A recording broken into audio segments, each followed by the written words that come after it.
Hi, everyone. I'm Chris Jabberwock of the Spencer Estatement, and I'm just quickly giving a little bit of a disclaimer here at the front of today's episode. We ran into some audio issues here and there. There was kind of a maelstrom of errors that just kind of happened with microphone problems and a little bit of lag and things like that. So there was a lot of editing that was required for this episode. So as much as I was able to clean up most of it, there was a little bit of static and a little bit of fuzz towards like kind of the last like 30 to 40 minutes of the episode. But we deliberated on it and realized that the content of the episode was strong enough that we really wanted to just put this out to the world and be able to kind of share our discussion with you, because we put a lot of work into this episode. There's a lot of research, a lot of discussion behind the scenes and things like that. And so we will be fixing the problems in the future, but just want to give you guys a quick heads up, and we hope you enjoyed today's episode. And as always, we just want to thank you for listening.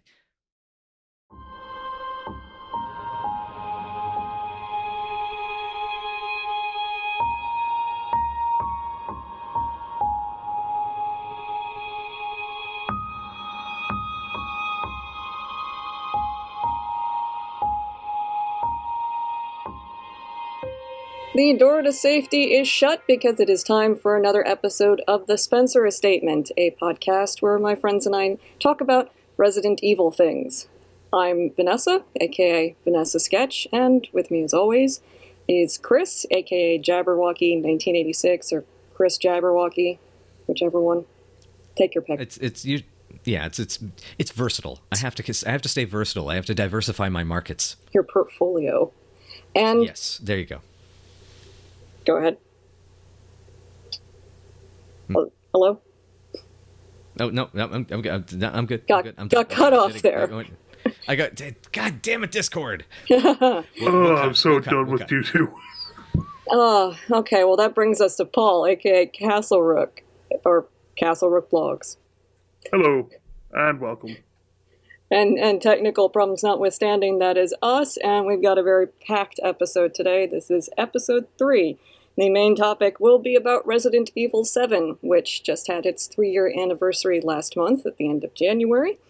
And the first thing we're going to be doing is getting into the news. And since the last time we had an episode, there was a lot of news, but we're only really going to be focusing on the stuff that actually you can see and talk about and ingest. It's the Resident Evil 3 gameplay footage. What did you guys think? There's so many things that I've seen that I like, very little that I don't like, and then things that I'm scared of just because of the horrors of realizing how fast Nemesis is going to be. I don't like how fast he is. I'm like, oh no, this is like Resident Evil 3 all over again. Mm-hmm. Forget Nemesis. Brain demos. Yeah, the drain demos are... So, confirmed is the new Parasite status, where a drain demos will, like, put its, I don't know, proboscis, whatever, down Jill's throat and give her a have parasite. a face hugger. Yeah, they face hug her. And you can get her to throw it up by ingesting an herb. Charming. And yeah, that whole thing sounds really, really gross and ugh. Also confirmed was the Hunter Gamma. Yep. Which in first screenshots, I saw ones that had a much darker resolution, so I couldn't see the leg, so I just assumed it was the worm. Yeah, same here. I mean, that was how I actually, if I recall, when I showed you those pictures initially, that was how I introduced it as like, oh my god, it's the Gravedigger. It's like, oh my god, and then it's like, wait, no, it has leggies. Yeah, it's got little feeties. What has it got? Why has it got little leggies? And we also saw that its kill animation breaks Jill's It is back. brutal. Oh, yeah. Yeah. It's nasty, which is kind of nice to see, given how Resident Evil 2, the Resident Evil 2 remakes, the zombie kills were really good. Yeah. But if I recall, there wasn't a lot of like, I mean, aside, do you get bored by the G adults, or am I remembering this? To be honest, I didn't encounter it personally, so that's why I don't have experience with it. Like, yeah, I just shot them with the rocket launcher. Yeah, it's like if I didn't experience the death, then I didn't. I'm not actually aware of it. I should look that up. I mean, I know that Tyrant has kind of a specific one where he can crush your head, but it's kind of obscured. Yeah, because I have a suspicion it was a case of they don't have the damage system like the Dead Space games did, where they were able to be super versatile with creating new animations. Yeah. Because I guess once they got that in place, they were just that's the reason there's so many of them in Dead Space 1 and 2 is because they said they had a bunch of free time and it was really easy to make them. Yeah. I think they got more room for like that kind of stuff in 3. It just seems to have more continually expanding on using the engine, so they're able to get more creative. That's what it seems like, yeah. Yeah, it's a new engine, so they were just testing it. Now they know what it's capable of. They can expand on it more. I mean, even when we get to discuss Resident Evil 7, it'll be kind of cool to talk about how like the graphical leaps with the same engine, over the last 3-4 years. I mean, I went back and was playing it earlier, and it's just amazing to see how primitive it looks compared to what the texture resolution on Resident Evil 3 remake looks like now. It's kind of amazing considering, because RE7 still doesn't look, it's no slouch. It still looks great. Mm-hmm. And even then, it's, now you look at 3 and you're like, oh my god. But I mean, like going back to 3, we've seen footage of Nemesis not only being able to keep up with Jill, but actually outpace her and actually slide past her. I hate the slide. Yeah. I hate it. I mean, okay, like listeners understand when I say I hate it. It's just purely from the perspective of please get away from me, Nemesis. Not that I legitimately are hating on it. I think that the whole thing looks incredibly amazing, and I'm super super excited to play it. But I'll be like, but fuck Nemesis. It's showing how dangerous it's going to be, because not only does he power slide, but he's able to whip out the tentacle and actually come at you in the same move. So, I mean, like, it's going to be fun. And when I say fun, it's going to be a nightmare. Yeah. It's going to be very... I have a suspicion, the fact that Resident Evil 2 Remake Hardcore was definitely in the Soulsborne sort of direction. I suspect they're going to amp this up. And this is what we... Like, as we're saying, like, as we say we hate this, it's the same way, like, when you're a fan of Dark Souls and you play a new, Miyazaki FromSoft game, and you encounter a boss and you're like, oh god, this is terrifying, I don't like any of this, and then you beat it and you're like, that was fucking great, I love it. I mean, the thing that makes me most excited is the fact that it feels like the difference between the original Resident Evil 2 and 3. It's just it's just like the remade version of it. So like Nemesis, it's more frantic feeling. Yeah, and that was what Nemesis was in the first place. He was faster, more dangerous. He's a constant threat, a constant presence. The whole thing is very chaotic. It's made to... You always feel Nemesis' shadow is following you. And he's forced to keep... he's forcing you to keep moving. And I find that incredibly exciting because it feels like a nice natural progression. Also, definitely known is that Jill's knife is not a defensive item anymore. There's no, defensive items in the strictest sense, like in RE2 Remake, where you get, grabbed and you can jam them in. And they're... degradable, but RE3, that's out. Jill's just got a knife. I guess it probably takes up an item space, but it's got, known degradation. Well, I think there are still grenades. Yeah. I could see the knife being like in the 4, 5, and 6 where it's already there. It's not taking up space. I would hope so. But it's possible. I can also see it being used, like if Nemesis grabs you, just grab the knife and jam it into his arm or something. Just as far as I know, that actual thing has been taken out and replaced with a dodge system. Aww. Right, and so this going to be an interesting balance, so that it's a trade up. It does make sense though. The footage I've seen that I was watching, and you guys probably also noticed this as well, is they've talked about how zombie health has been decreased so that they're not as much of a problem, and then as well as you notice the animations when you get grabbed and munched now much faster, so you really don't lose the momentum the way you used to. So I think if her health is increased, the damage that the zombies both take and do is decreased. That then means that the defensive items kind of become less of a factor and actually would be at that point almost become like a distraction.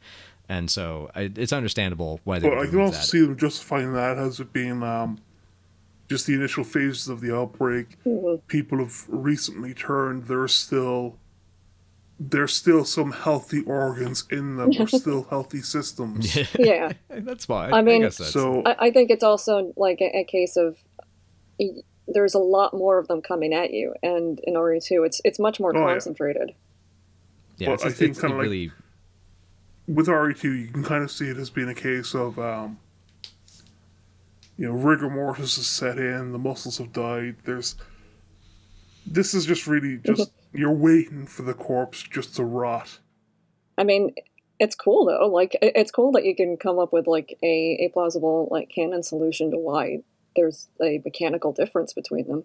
I think that's really neat. Yeah. I mean, that was the thing. I mean, I remember our old buddy Gaz, said that was one thing he wanted to do in his zombie movies was have that you start with kind of runner or kind of jogger zombies, and then like after a couple of days, rigor mortis really gets really intense, and then they turn into shamblers over time, which I thought was a great idea. Yeah, it's interesting. I've never really seen any movies do that. Not really. No, not really. Also, environmental hazards. You get the red barrels. The barrels are back. I love that the electricity traps are back. Yeah, and they seem to work for dynamite bombs. I've not seen those yet. Yeah, I haven't seen those yet, but I always like those. I'm wondering I'm wondering if those might be situational things based on if the UBCS is in the vicinity. Yeah, they might be planting those to blow up buildings or anything like that. It could function kind of like the C4. Well, it could be. Yeah.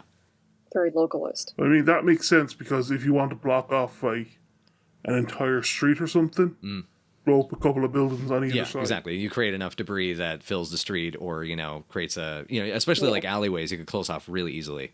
Yeah. Oh man, the alleyway, like that whole silhouette thing in the footage. If you y'all check it out, that might be one of my favorite moments. That's one of my favorite just pieces of lighting I just seen. Period. It's so moody and it's so good. It's dark and moody, which is obviously my thing. And it was why I didn't mind actually watching the footage, was because it was like mostly like out of context, like crafted together footage. So I didn't feel quite so much like the last time where they were like giving you like a full half hour of uninterrupted flow time footage. Right. This is much more showcasing. So like you're not really getting spoiled. Like what you know from the footage is like what some of the enemies are, what Nemesis is capable of, and that Carlos is there. With his poodle hair. And Carlos is there. I love his hair. I love it. It's so fluffy. And also that Carlos is kind of essentially who he's always been, which is like a total goofball in his own way. Mm-hmm. Yeah, he's and the way he like tries to brush things off is like, okay. Personal space. It's like so it's cool. It's cool. Also, his line to Jill about being a tall drink of water is just hilarious, and I love it. Oh god, I haven't seen that part. I'm very excited about that. They already have good dialogue. I love it. That could be the worst insult though in that city, because a lot of the infection was spread through the water. Carlos doesn't know that. He doesn't know. I mean, Jill goes, "It's Umbrella's fault," and he's like, "What? What? The virus is in the water." Somebody's drinking Evian. Yeah, like Carlos is just like chugging down a ball, and he's like, "Oh, ooh. I should stop then, right?" Ooh. Yeah. Oh god. Should I finish this? This gives me Garth Marenghi's Dark Place flashbacks. I mean, I am wondering about how his scenario plays out, and also Jill's infection, which was still alluded to in the original trailer, but I'm getting the feeling that the infection is going to be less Nemesis infecting her, and Jill has been infected from the beginning. It's possible. Yeah, I would definitely buy that. Also, it would make sense, and maybe just the halfway point is that she just gets too sick to go on, and Carlos is forced to get her a cure. Mm-hmm. That would also be interesting as this is purely speculative, basing it off that. But we've also, with the exception of 7, we've never seen a character like really get to watch from the perspective of one of these characters as they're dealing with the infection over time. Yeah. Because we had 7, and then in 3, Jill just gets incapacitated. Whereas here we don't know what we see the journals, but we never actually get to experience as a player. The closest you used to get would have been Outbreak, but that was just more like a mechanic rather than a storytelling. Exactly. Yeah, when you lie down, you lie down on the floor and you get like a big fat whiff of virus. Like everybody knows the floor is where you get all your virus. the floor is made of viruses. Yeah. Oh, that Like, game. as soon as you lie down, it would be like, okay, it's double time that virus speed. Now you're a zombie. And then you're just kind of hoping you Oh. can find some antiviral tablets, and you're just like, But what if you find it on the that's floor? not how they work. No, I found them on the floor. They're good. It's still good. It's the 5-day Oh, rule. also, final thing, Resident Evil 3 news-wise, we'll be getting a demo soon. Don't know when, but Yes. I soon. was just going to say that. Yeah, there you go. I'm sorry. Did not mean to steal your thunder. No, this is your thunder. So yeah, we're going to be getting a demo soon, and I'm very excited, and I hope it's not a one-shot like the other one, but I will accept it if it is. But hopefully, if there's a substantial demo, we will be playing it Yes. and having it on the Mystery Death Theater 5000 channel. Yeah, we'll do yeah. like a one-off. Right. Yeah, I mean, between the three of us, we should definitely at least have, one person who's able to do it. I'm sure more than one of us is going to stream it. Only one of us is going to record it. Oh yeah. No, So- I Yeah. But no matter what, you're all going to get your content. Hopefully, was about to say. Oh. Yeah. We'll have to figure out a dice situation to figure out who goes. or who gets it Just roll first. it. Right. And hopefully it won't turn out to be an awkward situation, which is another story altogether. Oh god. Sad So story. moving on. Sad story for another time. So I think that Moving on. that covers all the stuff that's actually happening. There's rumors about RE8 and rumors about the RE TV show. So if you want to go on the internet and look those up, it's pretty wild stuff. Check it out. For the rumors about RE8, I would take them with a big pinch of salt. Yeah. It's far too early, and anything that's coming out now is purely speculative. So don't trust what you're kind of hearing. Just wait a few weeks. Yeah, like I'd say I many months. Yeah. I wouldn't worry about any of it until you actually see visual stuff for it at this point. Absolutely. Yeah. I mean, even like I think CVX Freak on Twitter was mentioning something he saw in one of these interviews where I think it was the Edge magazine interview that just came out, and the devs are basically saying, we just want to go home. We're done. We like, it sounds like they had very little break between 2 remake and 3 remake. I think they're just like, okay, we're gonna go lie down. Yeah. I'm pretty sure that they were working on them kind of concurrently at one point. Yeah. So that's a lot. what it's yeah. It's a lot. Yeah. So, we'll get RE8 at some point, and it'll probably be fine. And when it comes to the series, I mean, I'll just make this really quick, which is that because I've been asked, like, what about the new, I've been asked about the movies, I've been asked about the show, and the main thing is that all we know is that Netflix is developing something, but it can sometimes take years for them to actually do anything with it. As a quick anecdotal example, there was a Pacific Rim animated series in the development at Netflix that was announced almost 3 years ago, and nothing's been heard of it since. And so that just kind of one of those, again, take it with a grain of salt. There's, saying like, oh, it's going to be this, but like, there's no producers attached. There's no showrunner attached. There's no, there's like, even like the rumors of like filming locations have no substantial sources to them. I think basically we just, at earliest, like we might hear about this like by next autumn. And like, that's probably it. So basically, big pinch of salt. Just enjoy the speculation, but don't put too much weight on any one thing at this point. Exactly. But speculation can be a lot of fun. Oh yeah, we do it all the time. Oh, yeah. So I think that's all the news for this episode. Yep. So now we can move on to the main topic, which is Resident Evil 7. Yay! Go tell Aunt Rhodey. Wait, Resident Evil 7? I thought we were talking about Resident Evil 1. Ba-dum-bum. Sorry. Which, I mean, is part of actually the main topic. I think probably first thing to go through is, I guess, kind of like how we each became aware of the game, because I think Resident Evil 7 in particular is a big turning point for the series, especially in the wake of 6. And Yeah. 6 is, I mean, as divisive as I sometimes hear people's opinions on 7 are, I think 6 is still kind of more divisive.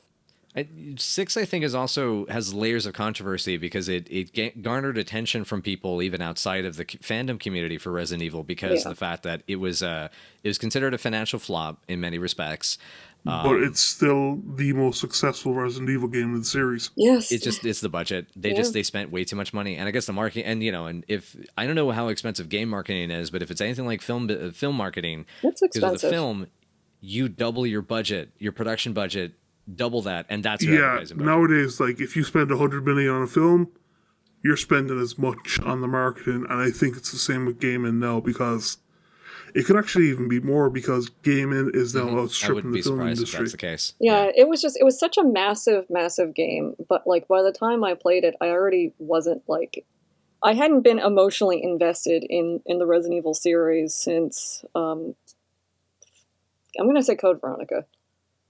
Wow. I mean, I guess like, Remake and Zero. Yeah. Yeah. I know that between the three of us, we kind of call the original trilogy, the zombie trilogy, 4, 5, and 6 has become the Parasite trilogy, and it's just, I don't know, the Parasite trilogy felt very much like they were trying to appeal to the Call of Duty crowd. It does, and I think with 4, Shinji Mikami was doing something kind of bold and different. I think they realized bold and different, but not always necessarily in a positive way for me, because there's that's a whole episode in and of itself. Yeah, exactly. But the point though is that I think when it gets into 5 and 6, you really see that they're going to that identity crisis as the Western market is taking over the whole game industry, and they're trying to find their place in it. And absolutely, when you get to 6, I mean, it's bombastic. The Chris segment is beat for beat practically a Call of Duty campaign. I mean, it's nuts. And people saying like, oh well, yeah, but then the monsters get transferred. It's like, no, you just swap that in for the tank or the helicopters or the RPG-7 guys, and that's it. I mean, if you think about it, like the ogre from Chris's campaign, replace that with a tank. Yeah. Absolutely. You've got basically the same concept. You've got something that can smash you or destroy you in one hit, and you've got to try and take it out. But I think they kind of lost a lot of their identity with the Parasite trilogy. 4 felt very much like the town with a dark secret. 5 was very much Black Hawk Down, but with parasites. 6 was just kind of like what 6 wanted to be was it had to. They felt like at that time that they needed to make it like as big as they possibly could. Like they had to outdo how big 5 was, and 5 was already about like complete global saturation. How do you top that? And I mean, technically they did top it with 6, because 6 is a massive game. Yeah. It's just that a lot of it is not as fun as it could be. Like I have mixed feelings on 6. I enjoy it now more than I used to. Like the first time I played it, did not like it like at all. Oh yeah. But I enjoy it much more now, and I like most of the characters in it. But my enthusiasm for the series at that point, like before 7 was announced, was like at a very low point. Oh yeah. Exactly. I had emotionally just said, you know what, it's I haven't been into the series in a long time. I like the ones I like, and that's about it. And then my girlfriend said like, hey, they announced 7. You like Resident Evil, don't you? And I was like, well, kind of, yeah, I guess I do. And she was like, RE7. And I was like, okay. And she goes, first person. And I was like, oh, yeah, okay, no thanks. I'm good. Because, I mean, it's a personal preference thing, but I'm not as enthused about first person. I think you have a certain mindset for that, and I don't think we really do. Yeah, I think also it's you discussed that it's also about character engagement, right? I think you said, Vanessa? Originally it was, I did feel physically ill in first person games, but since, I don't know, I'm working, like getting past that, it's not as much of an issue anymore, and it's now almost solely just, all these first person games want to put you in the shoes of the character. It's effective in that like it puts you very close to all the danger and what the danger is, but then the characterization of the main character tends to take a back seat, and they don't give them as much dialogue, and then I'm just like, well, I don't care. If I were here, if this is me, I'd be dead already. Yeah, I think that's a mechanic more suitable for a game with character creation. Yeah, that's possible. Whereas when you're dealing with a predefined character in a series that's already used predefined characters, it's very hard for you to kind of put yourself into that character's shoes. It also, I think also there's the aspect as you're saying as well, is that Resident Evil's aesthetic being very cinematically driven. They're not about subjective POV movies. They're about watching a cast of characters go through that adventure and getting to be along for the ride. Yeah. And that's the that's kind of always been part of the appeal. And that's why, we were very skeptical. I think all three of like us. caring about the characters. So yeah, that was. I mean, I understand why people are big on first person for horror, especially. Like I get it. It's just my personal feeling is that I'm not as into it. So that did lead me to be less enthusiastic about it. But like the demo came out like the same day it was announced at E3, and we were just like, okay, fine, we'll play this then. Sure, here it is. I remember seeing the trailer for it at E3, and it was kind of like Resident Evil 7. Just let the series die. Just let it go.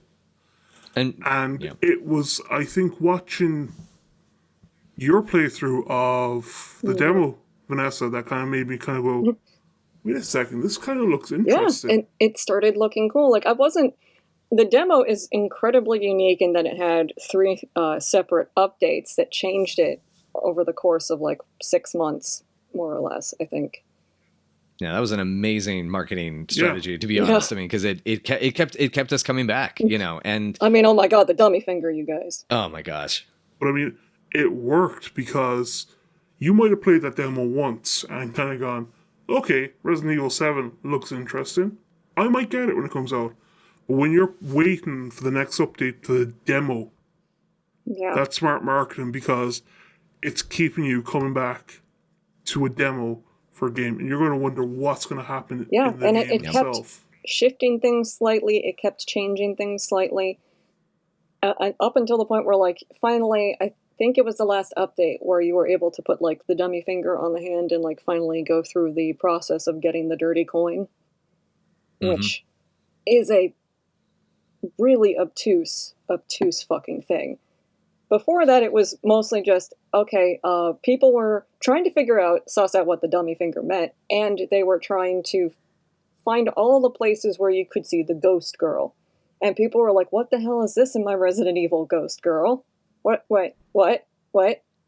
That's not Resident Evil. That's going to make you talk about it. But, That's going to make you talk about it, and it's going to drum up interest, because people are going, what's this about a ghost girl? Yeah. I wonder if anybody ever was able to overlay the pointing of the dummy hand or the dummy finger and point it at the ghost girl, and it's like, you get out of here, Sadako, go back to your ring. Yeah, I mean, it was always so brief. It'd be so difficult because, like, it was like 7 different places where she could appear, and it was just a flash. I think I got her maybe like once or twice. I got her 2 or 3 times. Yeah, they were all accidental. It was never intentional. Yeah, it's like you could not game the system to like intentionally get her to appear. But it was like the finally unraveling that puzzle was like really, really obtuse. Like, okay, face this painting on the staircase, hit it with the hatchet, and get a laugh. And aim the finger at this one thing and get a laugh, and go into the basement. But I mean, the thing about that like back hallway was, for like up until the final update, it was locked. And as the updates progressed, the look of the door got increasingly moldier and grosser, and sinister. The whole thing, it became really fucking foreboding. So then when the final update came out, I walk up to it and it just creaks open, and that's it. And I went, no. Turned around and walked away. Nope. It's incredibly tense, and the final update in particular really actually started incorporating the real gameplay elements that you get in the main game, like including the combat mechanic. And you finally get to fight a molded in the basement, and oh my god, remember Jack's face? I'd rather not. Oh man, when he locks you in there. That was a great shock. I love that moment. And then it branches out into giving you 3 different endings, depending on your actions. And the thing is, you're turning something that was a demo into something far more. Yep. You're turning it into a game in itself. Yeah. Oh well, and it even on I believe on the Internet Movie Database, Beginning Hour has its own listings separate from Resident Evil 7, which That I think makes is rather sense. cool. That is rather cool. Yeah. And also, it becomes in canon. Yeah. This stuff. That's right. This stuff becomes part of the story of the main game, and I thought that was incredibly interesting. And I think Right, it's because you're kind of not specifically because I was just going to quickly say because you're not specifically playing Ethan, right? You're Nope. playing as you're playing as some poor dope that just ended up in there. Yeah, you don't know what his name is. All you know is that, like, as far as I believe, the canonical ending is that the guy gets out, but because he was, like, in there long enough to get infected by the mold, it looks like he has LSD in his system, so the cops are like, what are you talking about, you druggie? Get out of here. So does that mean the quarantine at the Yeah. end of 7 was breached before they even put it in place? Very likely. I think Jesus. Yeah. the infection itself was contained to the ranch because you would have had to deal with a lot more people than just the Baker family. And I think even just like the deputy, he's not infected. He's clearly affected. He's not infected. He was originally infected, though. Yeah, but I think he's killed before anything could happen. Or The nature of the mold, the nature of the mold is really confusing in that way. yeah, Yeah, it's very it's arbitrary for dramatic purposes. I mean, if you see his head in the fridge, it's already changing. Yeah, it's mutating. Yeah. and when you have to get the key from him, it's one of those moments you're kind of wondering, is this going to be a jump scare? But that's a discussion for later. I mean, Right. also originally there were storyboards of him coming to life. That would've been kind of a fun- Yeah, and Jack using him as a.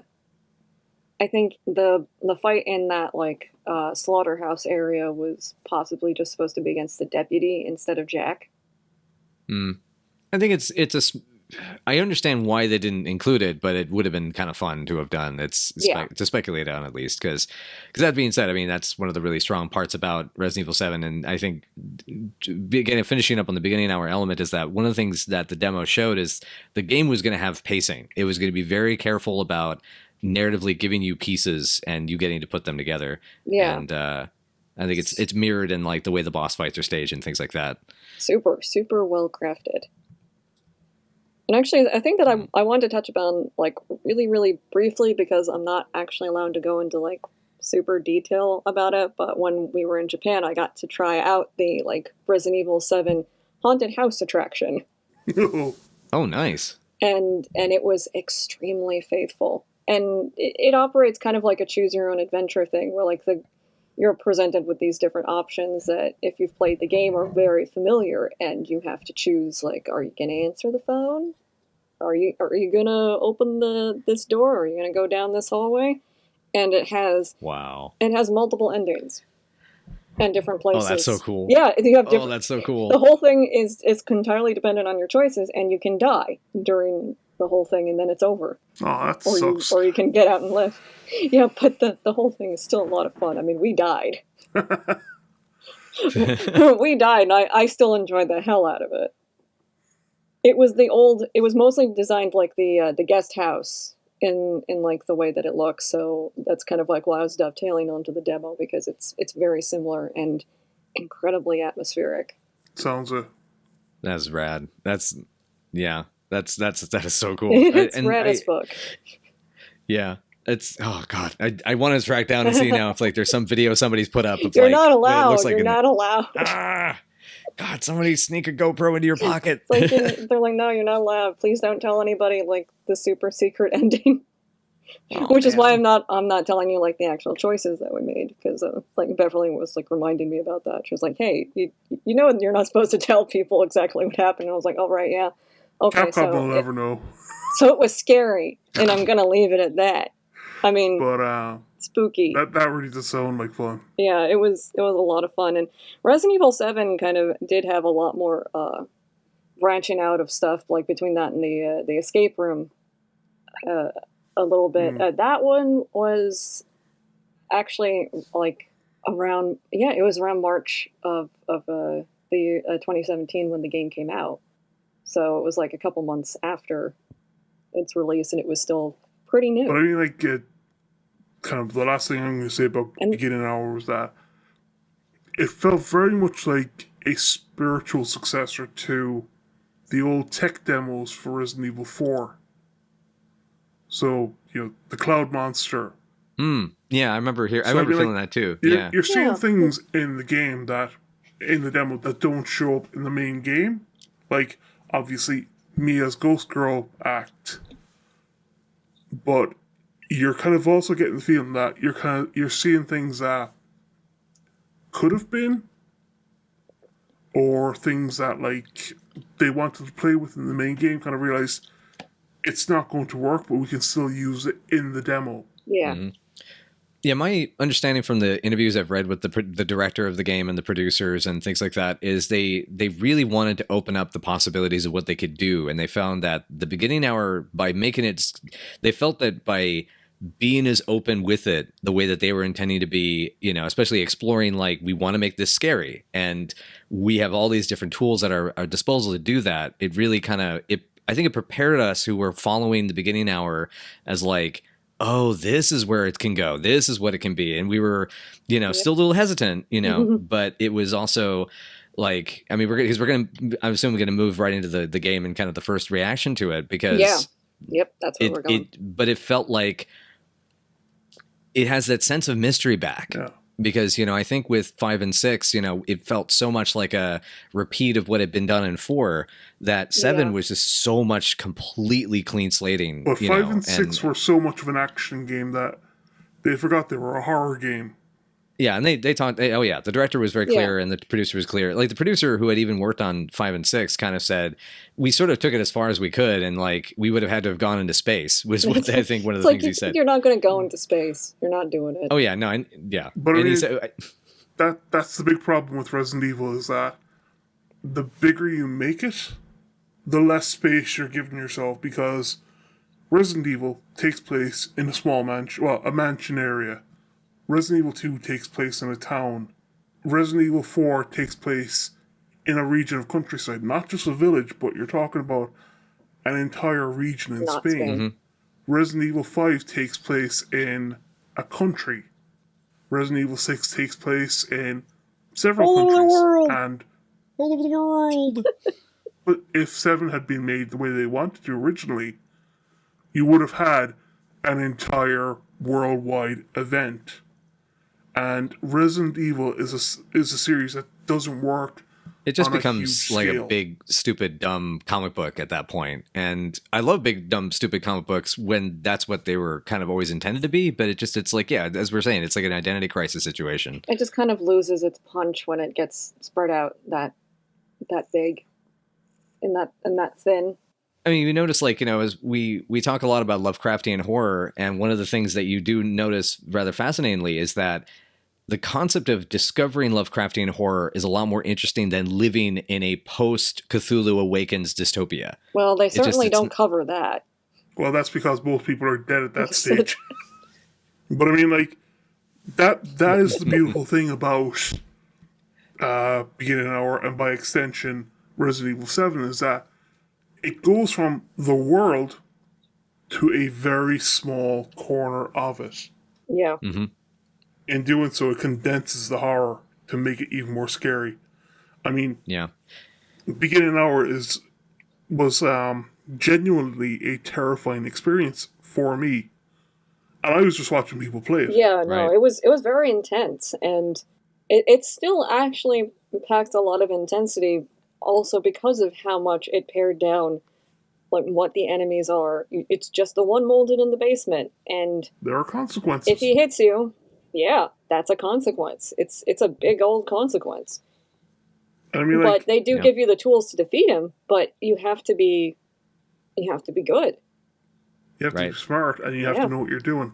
Right. And that also means that there's that encouragement of trying it again repeatedly, which, if I may, that piggybacks onto the other thing I think to also mention about Resident Evil 7, about Beginning Hour as well, that I think we don't talk enough, I think, about how PT was clearly an influence on where they could go. And not where they should go, but where they could go. And for a long time, people were very upset in the sense that they kind of thought it was just a big old PT ripoff. And I was like, I don't think this so. would have been like They would No. have started production on that after Resident Evil 2, so you're kind of like, you're looking at a period of about maybe 5 years between Resident Evil 2 and Resident Evil 7, not Resident Evil 2, Resident Evil 6 Right. Yeah. Yeah. and Resident Evil 7. So I mean, like, that's 5 years to realize what they had done wrong, to think about what they could do to improve it, and looking at what they could do to implement those changes. Right. So I mean, like, it's not like somebody at Capcom said, "Oh, Konami are making a first-person Silent Hill game. Let's do that with Resident Evil." Yeah, and I mean, even if they had like former PT people who worked on PT that worked on 7, which I think they did at some point. They did. My research from yesterday confirmed a couple of pieces of that. Yeah. But that doesn't necessarily mean that they were going to be anything alike in terms of actual game. Right. The other thing also is just talking about the experimental aspect they took after 6 in terms of for context, is how between 6 and 7 you also have Operation Raccoon City, Revelations, and Revelations 2, as well as the Origins collection, the HD remasters. HD remasters are great. Yeah, those are fantastic. But you also have this element where they began to realize that, like, they even said when Revelations 1 was coming out that, well, we're going to try to use Revelations and like these games that are going to be sort of more back into traditional survival horror, and then the main games or the main focus is still going to be very much action. A lot of this, obviously, I think was because they still were trying to garner that market, corner that market of like horror but Call of Duty, or Call of Duty but it's horror. Yeah. But it's just interesting, though, how I think they realize over time, because when you go from Revelations 1 to Revelations 2 feels more like a Resident Evil game to me than Revelations 1 does. Yeah. Because Revelation 1, it's the episodic nature of it, I think, is a little too distracting in the way it's executed in Revelations 1. And as well, it's still a lot of OTS action. Whereas Revelations 2 has got a lot more sneaking, it's got a lot more atmosphere. And again, like, you see, like, they begin to realize, like, oh, we want to be scary again, and that again translates into where 7 ends up. And that's the thing, like, Capcom is one of those companies. It can always make a great game. I mean, like, it's very hard for Capcom to actually make a game that is genuinely rubbish compared to other companies, and I'm not going to get into that discussion. Yeah, that's a whole different can of worms. But I mean, like, right. A good Resident Evil game is not that hard to make, and the core formula should always be horror should be first and foremost. Action should be a consideration. Is it scary? And right. Yeah. And I mean, like, they had gotten that switched around in the later games, and what you see then between 6 and 7 is this realization that people don't want action games. They don't play Resident Evil for action. They play it because it should scare them. And I think the key point for them, I don't think they were influenced by PT, but I think they kind of realized that the reaction to PT was that it's not an action game. It's a horror game. That's and you can get a want. lot of mileage out of a demo and having people getting together to solve a mystery. Which I think that's the thing that got people making it think it was like PT, because it had the very obtuse puzzle stuff for the dirty coin, and that just reminded people. The figure haunted you. Yeah. So it's like that stuff reminds people of PT, but like, to bring it back around to the main game, it's because it was in the guest house. What's so interesting is that the whole game loops around that area. The whole game becomes like, that is the most important area in the game in a lot of ways, and it is really cool at how central they made it, and that by the time you actually do play the game, if you've played the demo over those 6 months, you're incredibly familiar with it. You're familiar with the layout, and then you get to like the basement area where you fought the molded in the demo, and the entire thing is different, and it is intentionally playing on your expectations of that, just like Mia going like, "Where's the door? It's gone." Mm-hmm. Yeah, it's like you're then feeling the same as that character, which is a great way to connect us to that character as well. Yeah, it is messing with you very intentionally. Yeah. In kind of a way that like the original remake was messing with people that played the original Resident Evil 1. Right. Certain doors were locked that Yeah. weren't locked before. New doors were there. It's like, oh God, this is unfamiliar, but I kind of like it. Yeah, it was a nice way to also make things still more tense and scary for people who were already used to the demo. So it increases the fear. Yeah. 6 took everything as far as they could go with the action, so they had to pare it back down into what's scary. Yep. And that's kind of that's the main. That is Resident Evil's strength. That's going back to your strengths. Yep. Is what is scary, and Beginning Hour and Resident Evil 7 show you that Resident Evil can be absolutely terrifying. Which I guess does that mean we want to start actually getting into the meat of the game itself and discussing what it is, the components of it then? Because I also want to talk about how it teaches you that you can do that without having to take out combat.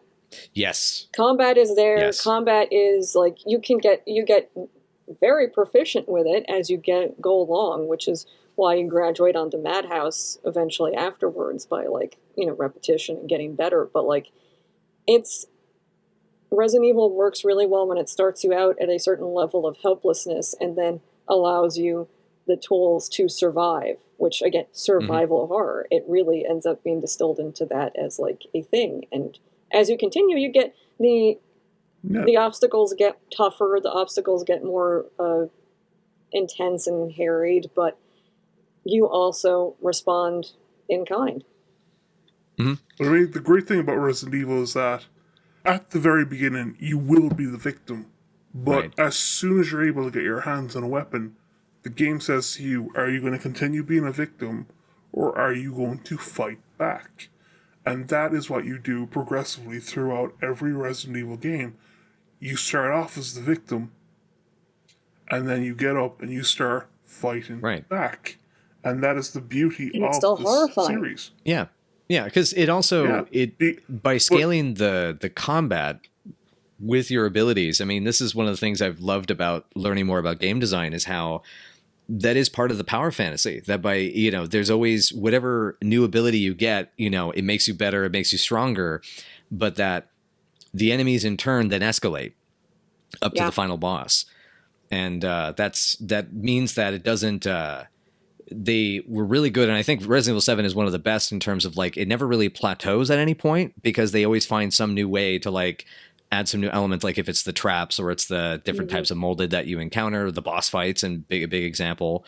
The whole Mia segment is you've kind of reached the fight with Jack in the boathouse is kind of like Ethan reaching an apex of being capable of dealing with something that's really horror, big and horrifying and almost unkillable. And then after that, it immediately switches you over to someone with amnesia who's remembering what's going on and has no weapons. And it kind of resets things so that this is someone now who is has been a victim for the last 3 years in the game and is now fighting back. So, I mean, you get to see both sides of that coin. You have a married couple, and this is something that is common in horror films, get subjected to these horrors, and by the end, they are able to fight back, or they are willing to fight back. And they also fight back for each other as well, which is one of the aspects I think exactly. we'll get to the story and stuff in Mia's a bit, flashback is very interesting. I mean, it says a lot that Yeah. Ethan is just like a systems engineer, presumably with no combat, but the amount he actually goes through for his wife, you kind of hope they stay together. Yeah, it's like it's a really messed. I mean, there's a lot of issues there, but it's at the same time, it's like, yeah, I think they both kind of earned. They may have possibly earned a second chance with each other, given what they both have been through. I got mixed feelings on Mia, but I feel like she's got the potential to turn herself around and really deal with what she was involved in, and then move on with Ethan. I still feel like he might have a little bit more going on. Maybe he's done systems work for the BSAA or something. But I mean, I'd say he's not surprised at them showing up.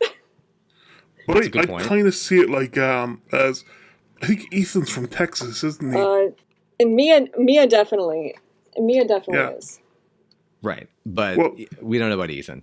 He's probably gone to the shooting range a couple of times. He has to have for him to know how to use those guns right off the bat. Yeah. Yeah. Yeah. But I mean, like, but unless we suddenly find out he was like a boxer when he was a kid or something like Right. that, this is still like very much Yeah, an no, that's Joe ordinary man. Baker. No, Jodan. Jordan Yeah. Baker is punching Jordan Baker Punching Man, punches which alligators. it's its own segment that I don't know if we'll have time to get into like the DLC stories, but it's One Punch Man. they're very unique. The story DLC is pretty unique in different ways. Yeah, but just to, I guess, yeah, I think Paul, what you're getting at is that there's a wonderful sense of like taking this character, who, is in some ways unassuming, which I think is sometimes how the player feels, and then the player and the character get to feel empowered by the sense of like, okay, here's the shotgun, okay, here's the over under shotgun, okay, here's a repair kit to fix this handgun and make it work, and I mean, by the end of it, he's using a grenade launcher, a magnum, all these the remote bombs. Yeah. Yeah, I mean, those are. It's like it is a trip. Whereas, and he even gets Mia's submachine gun, the Bison. Yeah. At the very least, if he's a systems engineer, he might have been one with. He had a Counter-Strike phase in college. Also, just realized that Ethan is the same age as us. Oh my god. Well, So he definitely would have had like for something. him. Yeah. Good for him for surviving then. But I mean, I think that leans into like the main talk about how RE7 is in a lot of ways a really nice evolution of Resident Evil 1 without being pandering nostalgia, where like it easily could have veered into that kind of arena where it's like just being Yeah, pandering like, for the sake of it. Here's a reference to 1. Right. Yeah. Here's a reference to 0. Right. Do you remember the leeches? Right. We do. That bitch Bob remembers. Yeah, but I was going to make that joke. I was gonna quickly say in that regard, like that was my first impression of 7 when I finally really got into it. Is like after the kind of the prologue really ends, I think once you get to the main hall of the house, the main entryway. Yeah. And at that point, it just feels 100% like I was literally getting flashbacks to being 9 years old playing the original 96 Resident Evil again, like discovering the rooms, finding the save room, the shotgun puzzle where you have to use the I mean, it's like and again, it's like as we're saying, like they're homages but they're not panderous, and I think what's cool is they created by also aesthetically taking it from like the old house into like this sort of jerry-rigged layer upon layer swamp plantation. It's a house that's definitely built in the 1800s. Right, but I guess what I mean is that the way that the puzzles feel like these kind of wild jerry-riggings, like like somebody who just had a hobby of just tinkering with the house for decades and decades, and the Bakers are people who had enough money to install like the shadow puzzles, but I mean, we gotta like a key. We're gonna just stick some scorpions on it and call it a day because we ran out of the budget after that. But I mean, like with some of the stuff, like especially kind of about a third into the game where you can start going through the walls to get to another room. Like, those were all features of buildings of the time. I mean, like, you would have, like, it was almost like a feature to have hidden rooms or secret passages through a house. I mean, like, I've been in one place near where I live, and there's actually an entire series of hidden rooms where they would have hidden priests during during the 16th century. Wow. So I mean, the fact that you've got like these hiding places, it makes the place feel a lot older and feels more lived in. Yeah, I mean, you always run into something that's very interesting with American horror, because there's only so far back we can go as opposed to Europe, which has some much older stuff there. Right. You're gonna have like different levels. You're gonna have different types of horror, and I think with American horror, it's always going to be like there's so much has happened in such a short amount of time. Mm-hmm.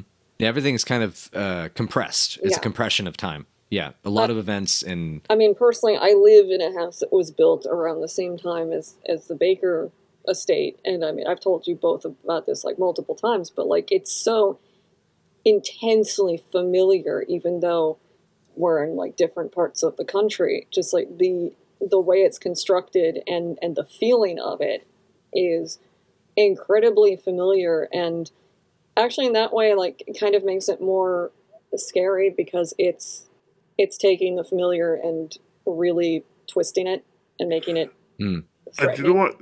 It works as well for Resident Evil because everybody knows that house that nobody goes near because there's some story connected to it. Yeah, it's either the fact that you can look at the Baker estate and kind of think, I'm not going anywhere near there. That's a universal thing. That's not just an American thing. It's not an Irish thing. It's not a Japanese thing. It's a universal response. Don't go to that haunted house. Exactly. And I mean, like, it's very much a case of, like, you are playing up to local horror. And that's what Resident Evil does best. It really shines there. And that's actually one of the things I love about what they've done with what 7 also does is I think it brings in that element of, you know, more like relatable sense of horror in that sense, because in the original Resident Evil, the mansion was so isolated from the town. I mean, when you figure, you know, every visual of it shows that it's miles and miles away from Raccoon City, that it's a... Well, they have to have a rail installed to actually get people out there.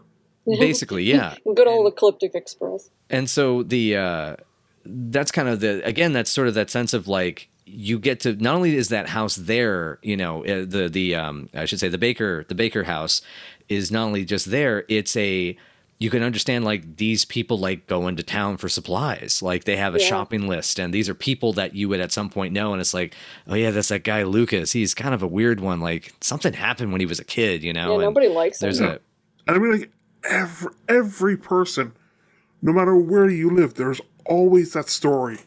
Mm-hmm.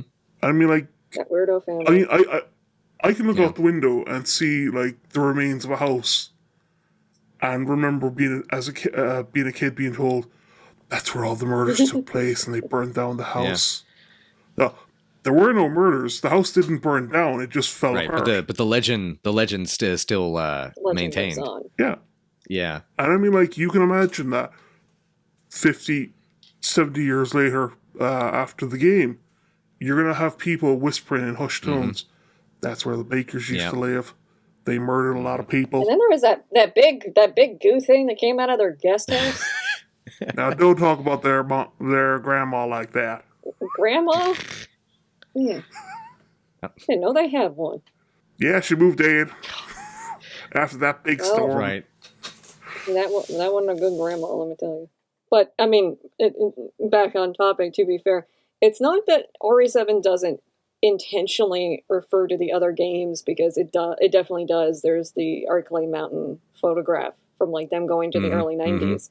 There's Alyssa Ashcroft getting an article, and I was so happy about that. Yeah. But or like the Trevor and Chamberlain thing, where it's like, I guess, you know, someone in his family went on to, or his name lived on in a business. Right. Exactly. And then, and of course, we can't forget the wonderful best-selling novel by Clive O'Brien. Yeah.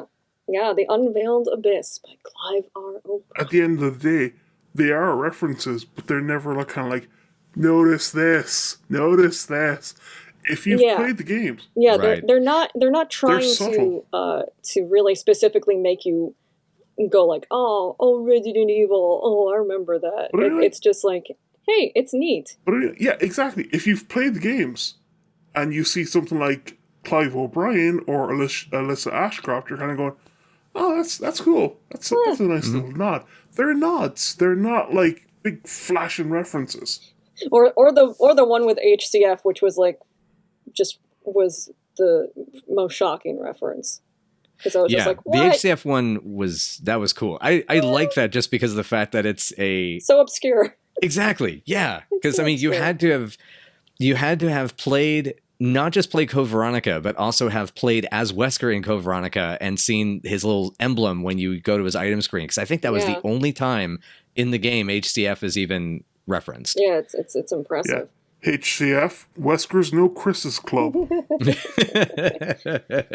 And I mean, I really like that they managed to keep the mystery for a very long time in terms of like the game. Ethan is clueless for like 75% of the game. It's just like, what the hell is going on here? What is this?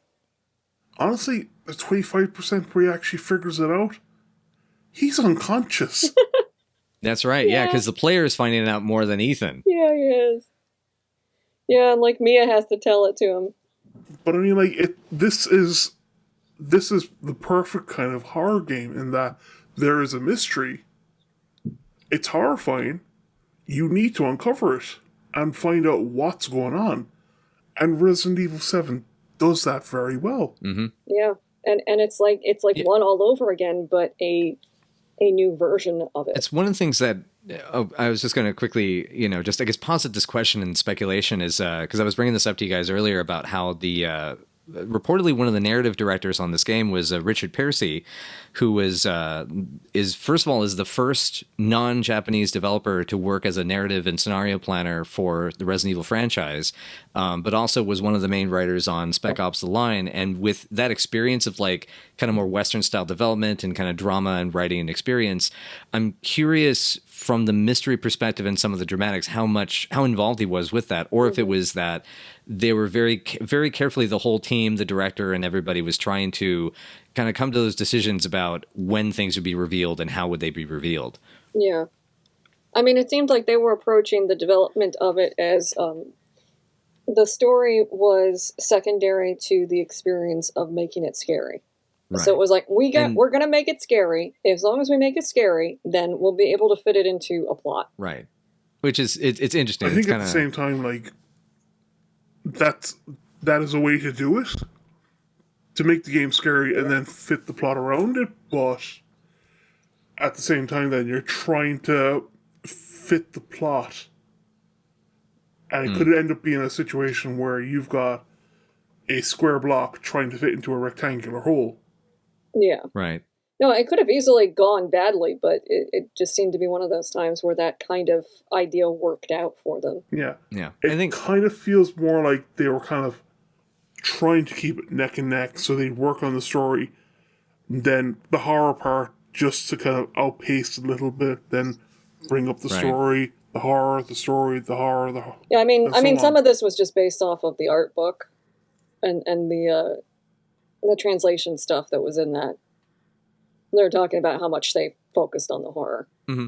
The thing I guess also I feel that was a benefit to it, both from the horror gameplay perspective and the kind of survival horror gameplay perspective and the plot perspective, is one thing that I think makes Resident Evil 7 also stand out, both as a Resident Evil game and as a horror game in general, is how strong the characterizations are in the game, both archetypally and the way that they also flesh out those characters. Because when you consider the way that they use characters like Lucas as an obstacle, or they use Marguerite as an obstacle, and like how they even figured out, okay, Jack is in the house, Marguerite's in the greenhouse, Lucas has his playground in the barn, and like that separation really helped allow them to make these distinctive horror experiences that then also allowed you to learn more about those characters independently. So they're able to, as we're saying, like they were really careful to try to balance out the horror, the story, the action, and all those factors together. But I think having those strong characters helped immensely. It definitely did. The Baker family, I feel, are extremely strong in terms of like presences that were needed. Do you guys have a favorite member that you liked, as in like narratively that you enjoyed the most? Yeah. Narratively that I enjoyed the most? Mm-hmm. That's hard. I quite enjoyed Jack's tragedy. And I mean, like, I'll explain why when we're discussing the characters later on, but I mean, like, the Baker family are, in their entirety, are a tragic family, but there's something about Jack that kind of brings that tragedy to the fore. Yeah, I'm still, from the Baker family itself, I really had a preference for Zoe in particular, just because I liked the element of her kind of trying to, she almost embodied, you could have made the game in many ways from her perspective, like her surviving these incidences and trying to fight back, which is one of my frustrations with End of Zoe, not giving her, like, they're going to make a DLC where she's the title and doesn't get it. I think it was that they didn't want to make her the main character because she knew too much of what was actively going on. That's So you can't Yeah. you can't have someone in, like, you take Zoe's role, you're her. She already knows what she has to do. right, and they can't tell it There's over. no mystery for her. Right, and then it's also To make her the protagonist, you'd have to make the game episodic. yeah, that's a good point. Just to kind of show Zoe's attempts, because I think you're covering 3 years. I mean, she's one of my favorite characters in RE7 overall, but I mean, Oh, I yeah. guess I still kind of like, so I consider her still a little bit separate because she's never actively antagonistic. Good point. Okay, so the antagonist, yeah. So like, yeah, so like in terms of like the Bakers as antagonists, it's really hard to pick one, but I think Jack kind of edges the rest of them out. I think Jack does for me too. I like his sense of humor, and I think, as Paul's saying, the tragic quality, man. I mean, I love dunking on Lucas. Don't get Oh me yeah. Lucas. We all love mocking him. I love dunking on Lucas because I've met people like him, wrong. less homicidal, but He's yeah, no. I mean, he's so much fun to dunk on. Yeah. But I think Zoe is one of my favorite allies in the series just because of the fact that Yeah. she is a rare quality in this franchise in that she is completely sane. And her only ulterior motive is she wants to get away from her family. yeah. Yeah, and she has to deal with that it's too late to save them. Yeah. I think that's what I also like about that aspect to her is just that there is that own special tragedy to her as a character. But anyway, sorry to like she's the most interesting overall because she's the most tragic Hmm. in some ways. Mhm. Well, definitely. Yeah. But But I mean, like, there's levels of tragedy within the Baker family, and no one character is more tragic than the others. Yeah. they still kind of all end up being just one big ball of tragedy. right. Yeah, even Except for Lucas, Yeah. who's a jackass. Yeah, Lucas is a jackass. I guess what's tragic is more in the sense that he was kind of born bad. I mean, that's pretty much what his bedroom just- helps you figure out. Yeah, I mean, they do allude to him having behavioral problems as a child, being tested for his behavioral problems, thinking it might be like something in his brain. There's the file that has him allude to that he might have killed a kid. Yeah, when he was young as well, but the kid was probably Yeah. younger than him, or probably about the same age. Yeah, they're like probably around the same age, so I'm guessing like maybe 10-ish. Yeah, And that's fucked up, man. Yeah, I mean, like, even just reading up on the information I have on Lucas, it's hinted that he's got some form of yeah, high functioning personality disorder. Like they don't give you like an exact reason. It's just like So I mean, there like, might be something up with him, but either way, he's an asshole. yeah, I mean, like, to paraphrase what Ethan says, I don't know who this guy is, but he looks like an asshole. I love Yeah. that's so good. I mean that's description. And actually, like that does bring me to a point that I actually wanted to bring up in the Resident Evil 2 remake discussion, but didn't get to.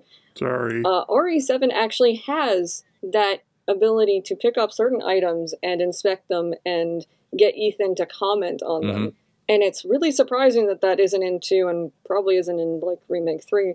And that was a very like old, throwback to the older RE games. Yep. That was really nice. And I liked having that in 7. Yeah. It was really nice to just like pick up a Yeah. football helmet and have you think, oh, well, I guess maybe this is Daddy's hobby. Right. Yeah, the amount of flavor text is really good. It has almost kind of a Silent Hill 3 sort of vibe with how much you get to see the inner monologue from Ethan in it.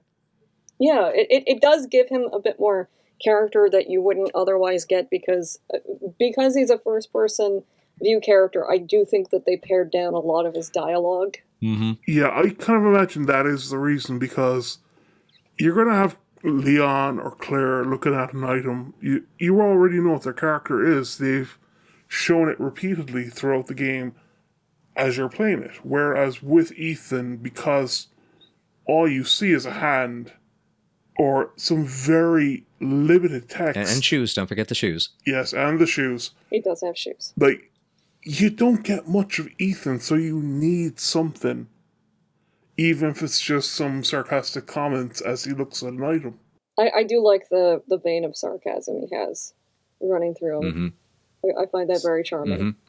It's very familiar, isn't it? Yeah. Yeah, it is. I'm like, oh, he's sarcastic. Oh, we should be friends now. He's brutally sarcastic. I like this guy. High five, Ethan. No, the other hand. Oh, God. Oh. Oh, Ethan, I'd like to shake your hand.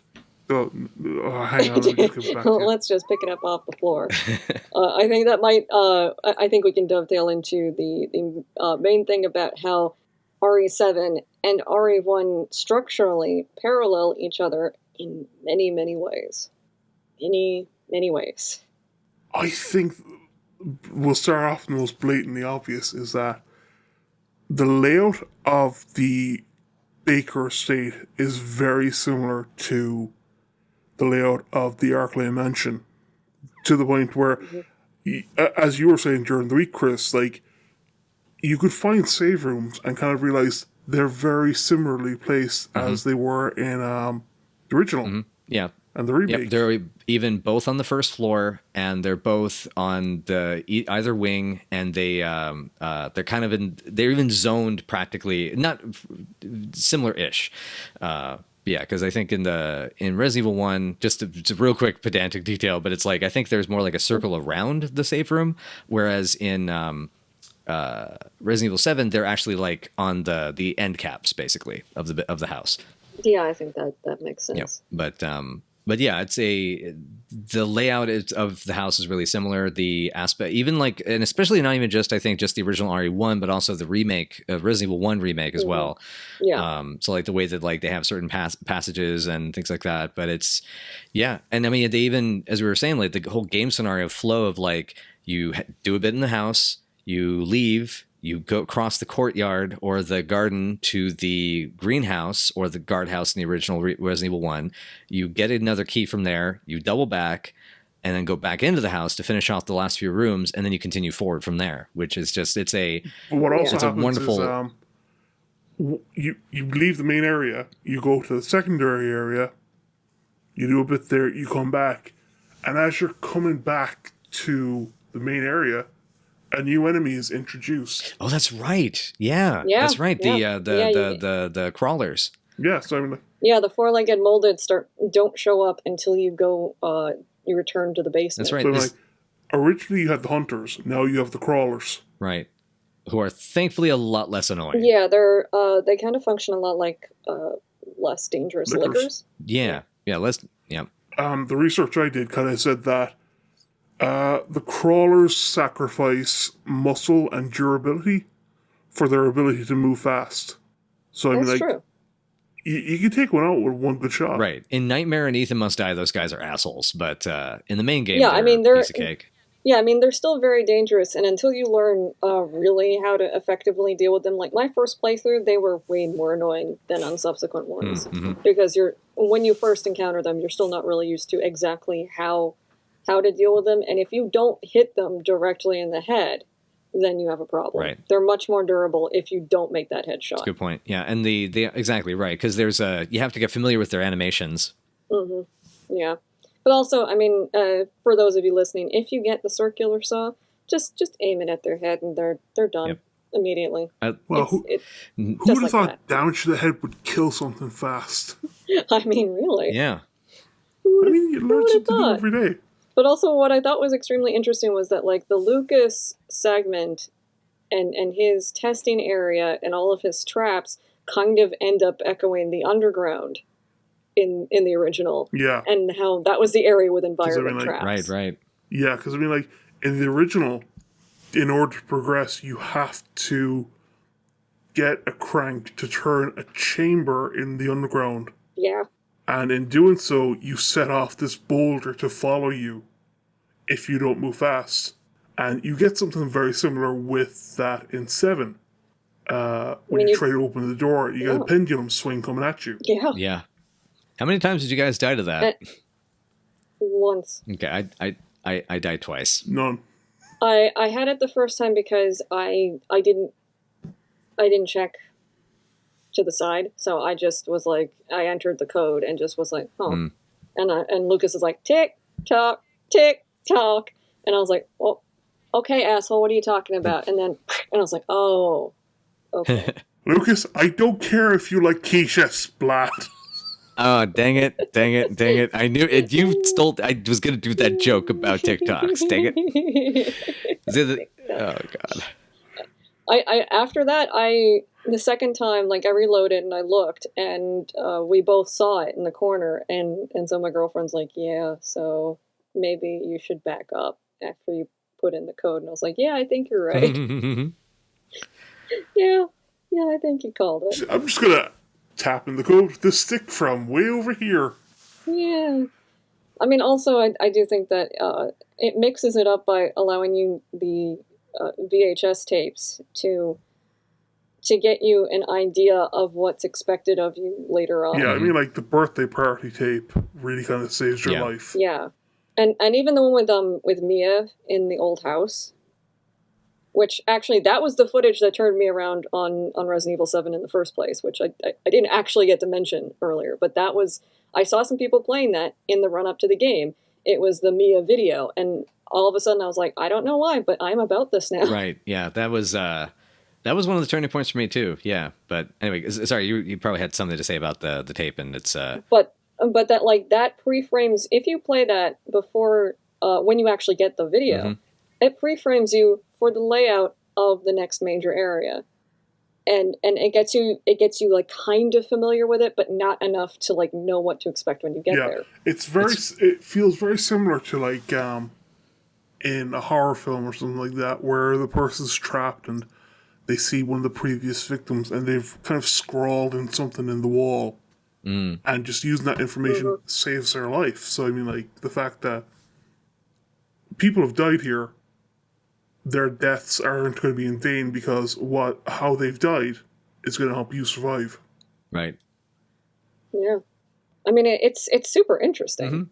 I mean, the whole mechanic of the videotapes was a fascinating way of, connecting it to other horror films, and doing references to that, but also mechanically, as we're saying, it's a wonderful like mechanic to prelude what you're going to encounter in a way that's actually, it's relatively safer in some respects, because like you can't, like in the Sewer Gators video, you can't die. There's no kill state. You just get to the end, and then you have the Mia one. You can die in the Mia one, right?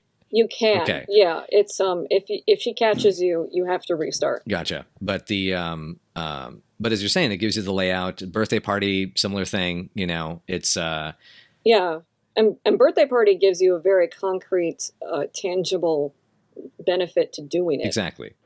It is the thing that allows Ethan to live. And what's kind of cool also with the tapes is that they're not just like segments of the game that you play through one time and then you come back, like, then you basically, once you've done and you've saved over it, like it's done, you can go back and still rewatch those tapes even after you've completed those segments of the game. Yeah. Yeah, you can play them as many times as you want, which I thought was neat. Which I think kind of a way of just like, it's acknowledging that the people who've died have saved your life, and you're just kind of like, you're witnessing their death and kind of saying like, thank you. Right. You're going to hold on to that tape in Clancy's memory. I love you, Clancy. What I mean, like, when you think about everything that Clancy has gone through, the fact that, he dies, his crew died, but how he died will save your life. I mean, oh my God, nobody gets it rougher. Worse than Clancy. He gets it the worst out of everyone. Right. I mean, the kitchen demo is still like, canon. That's so, right. Like, he watches Pete get like wrecked by Mia. And she stabs him in the leg. Right. It kind of feels like the whole of Resident Evil 7 is Clancy's revenge. Yeah, you're... everything that Ethan does just kind of feels like a big fuck you. Right. And poor Clancy. You don't know, like maybe Ethan was like a fan of Clancy's YouTube videos, and it's like, I stand a legend. I will avenge you, Clancy. just like real headcanon there that Ethan is a fan of Sewer Gators, and he's going to avenge Clancy. But simply just be like, you saved my life. Thanks. Yeah. Yeah, I mean, between like a kitchen and bedroom and the quasi possible nature of parts of Nightmare being involved, or like 21, and then Happy Birthday, Clancy just is put through the fucking ringer. Yeah, and that was only over a course of like a couple of weeks, if even that. Yeah, and some of it was like over the course of a night at the end. Oh God, poor guy. So I mean, like, the guy deserved better, and Yeah. I mean, it just feels like very much like Clancy's Revenge. Yeah. So We I mean, salute We you. salute you, sir. We salute you, Props Clancy. props to Clancy. Props. Yeah. Pour one out for Clancy. Yeah. Clancy Javis. Plus, press True hero. F. Pay respects. Press F. Press an F to pay respects to him. And bring it back to RE1 structure. Yeah. After Lucas, it goes to the ship, which then kind of becomes the whole lab segment. Mm-hmm. Yeah, the ship and the mines Yeah. Mm-hmm. feel very much like kind of like the forest leading into the lab in the remake of the original. Yeah. Yeah. Yeah. Yeah.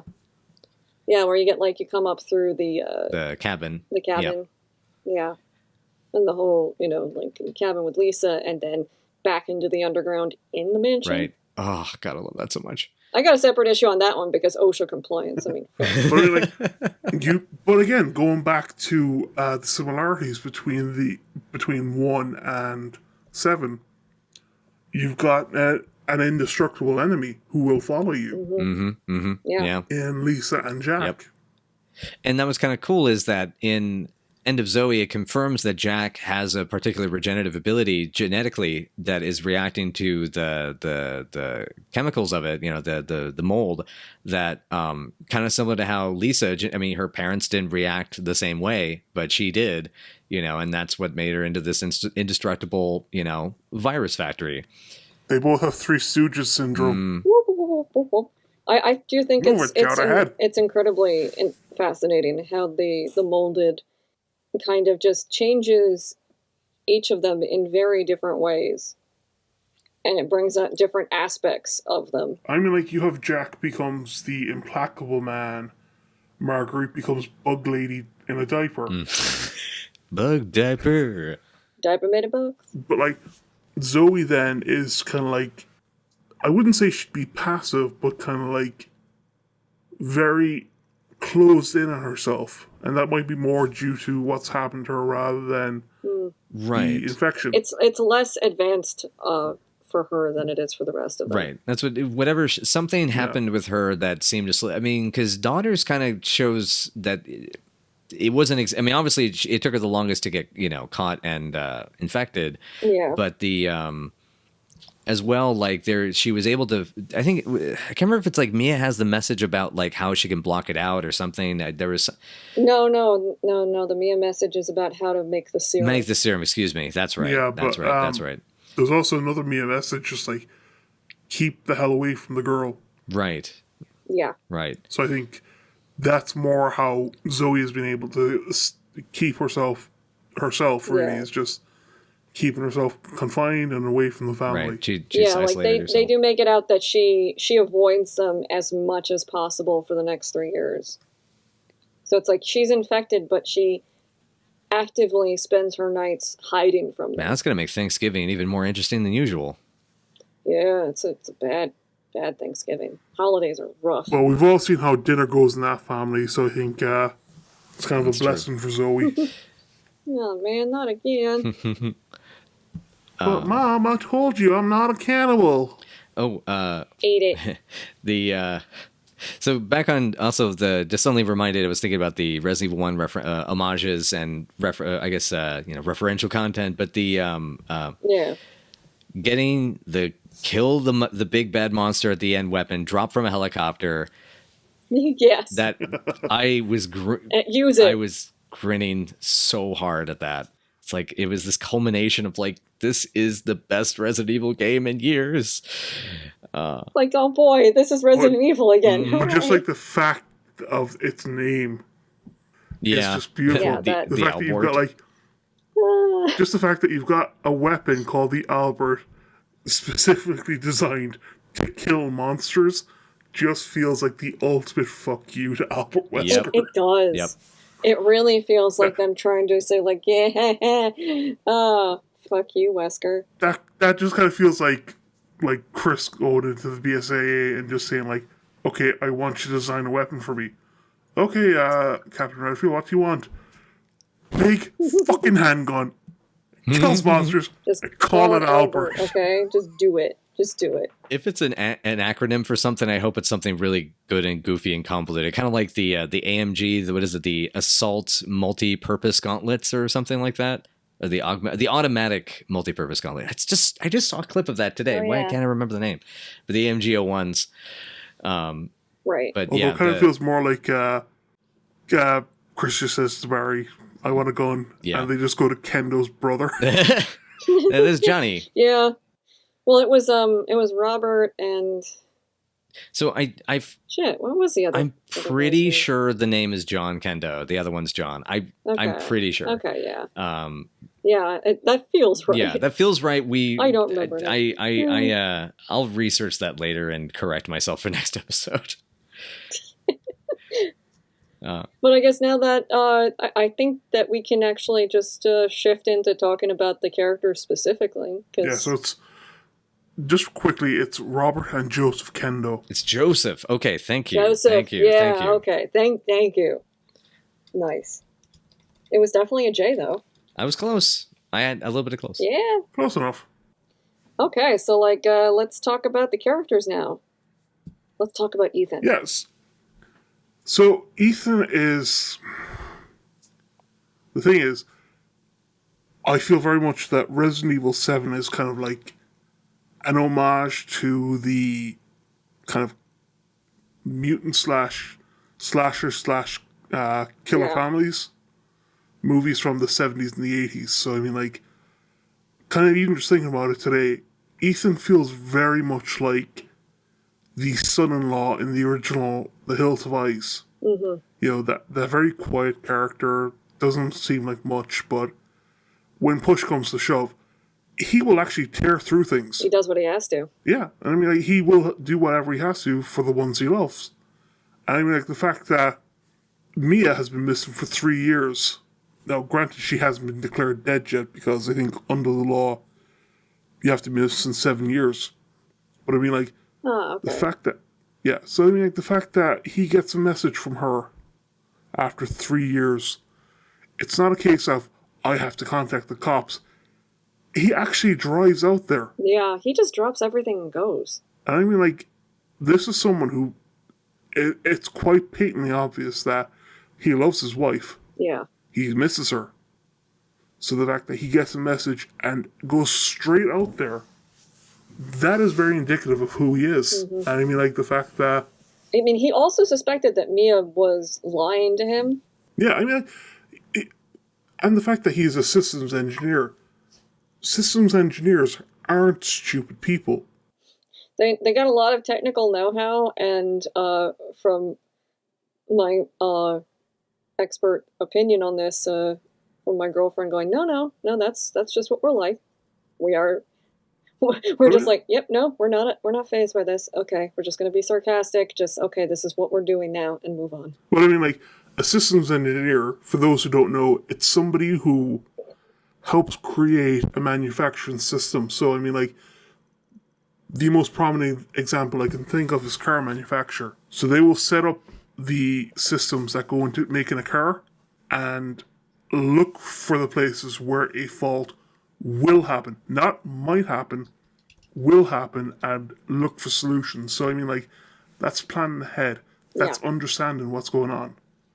So, I mean, like, Ethan is not an idiot. He's probably one of the smartest protagonists in the series. Which is funny, because Resident Evil is full of prodigies. Mm-hmm. Prodigies. I mean, like, the prime example is Rebecca Chambers.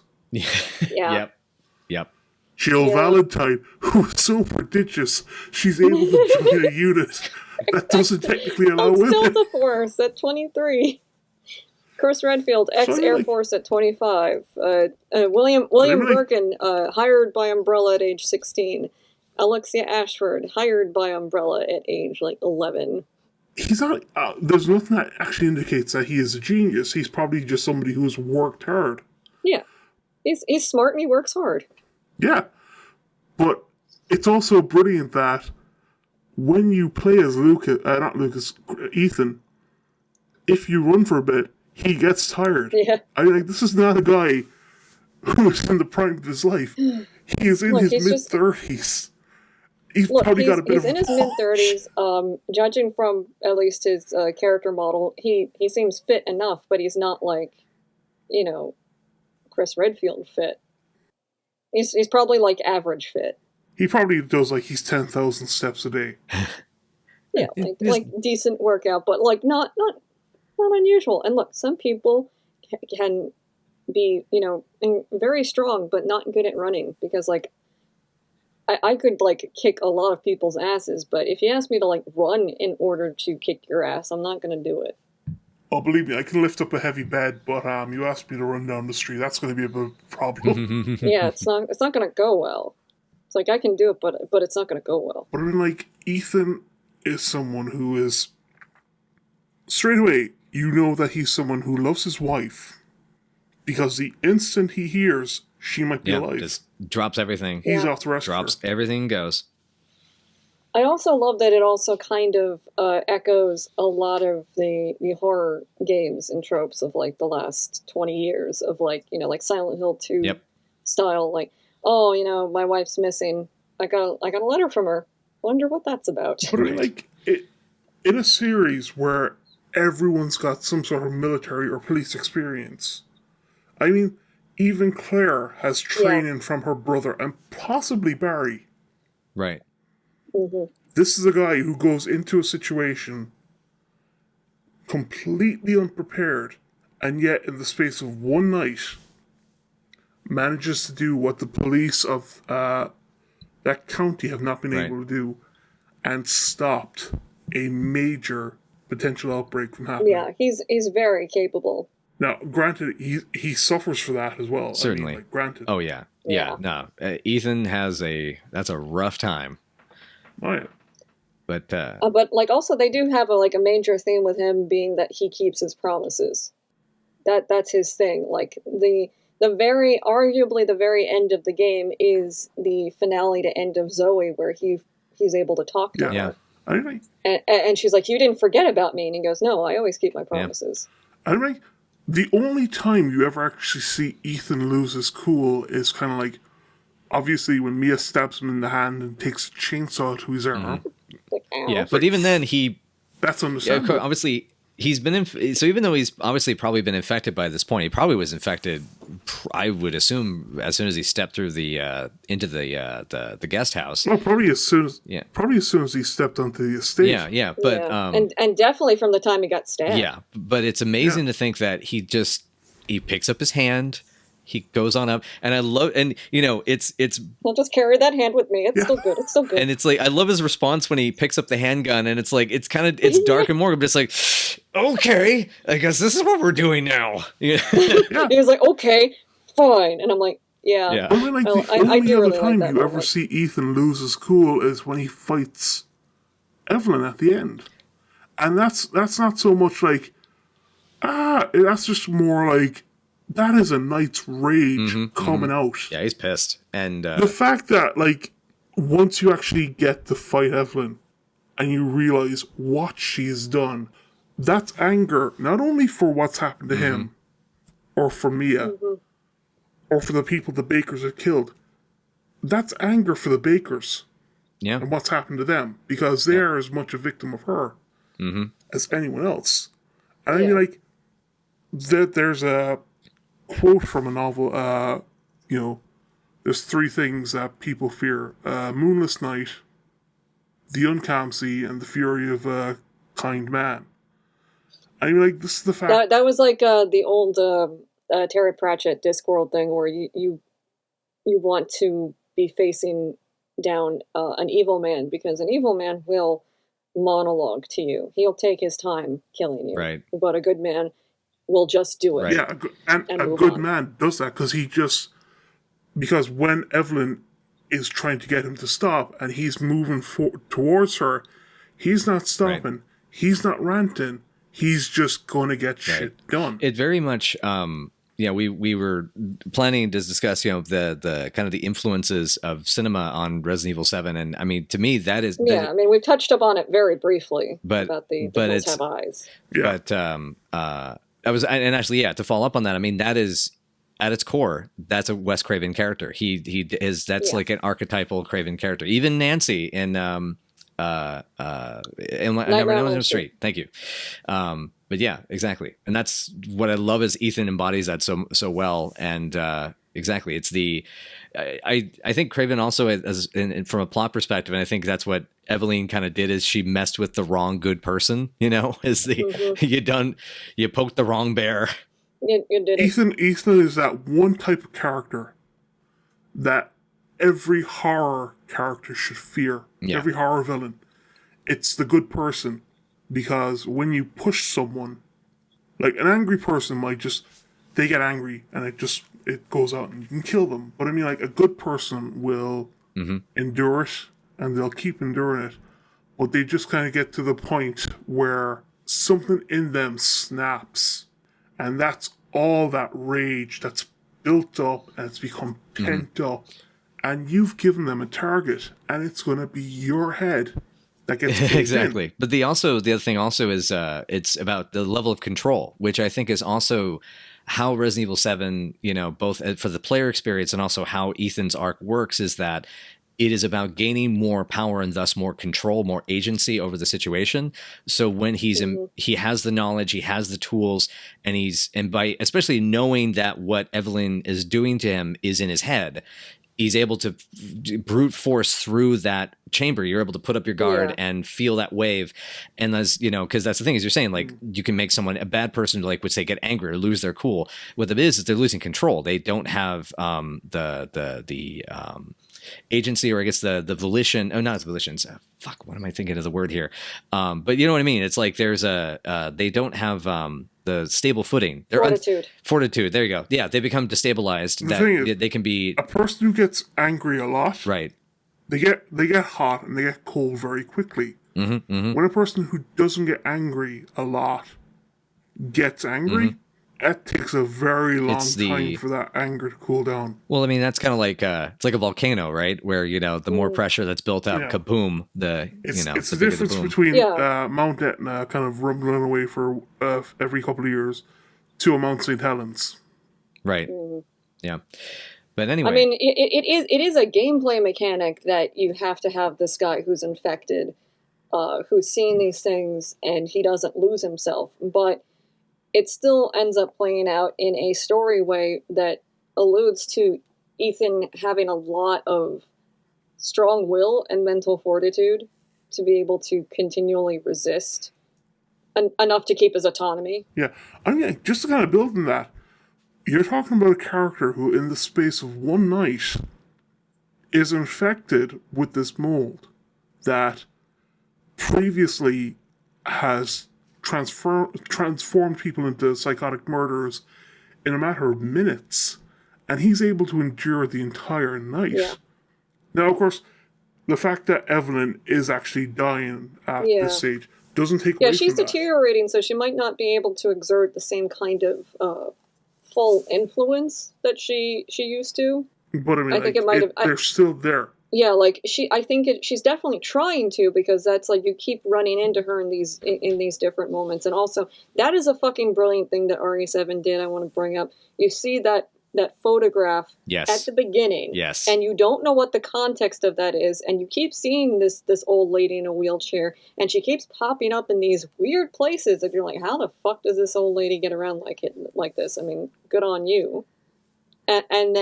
And then the twist comes, and you get to see that photograph again in a different place. Mm-hmm. And the whole context comes together, and I thought that was extremely well done. Oh, yeah. And I think that kind of leads to the next point of discussion is Eveline. Yeah, she's probably one of Resident Evil's most interesting villains, because she's bad, but also, like, very pitiable. Mm-hmm. Well, she was manufactured in many respects. I mean, like when you see in Not a Hero is that, everything about her personality was handcrafted in a lab, essentially. Yeah. I mean, like, she's one of the series' most sinister villains, but she's also the most pitiable. I would agree with that. Yeah. Because Birkin, Wesker, these were people that, may have had pitiable experiences, but they also were just assholes, and they were, Yeah. they made the they made choice. their choices. William Birkin's an adult ass man who decided to operate on orphans. Right, exactly. Like, fuck off, Birkin. Yeah, exactly. Birkin also decided, I'm going to take this virus and make it even worse.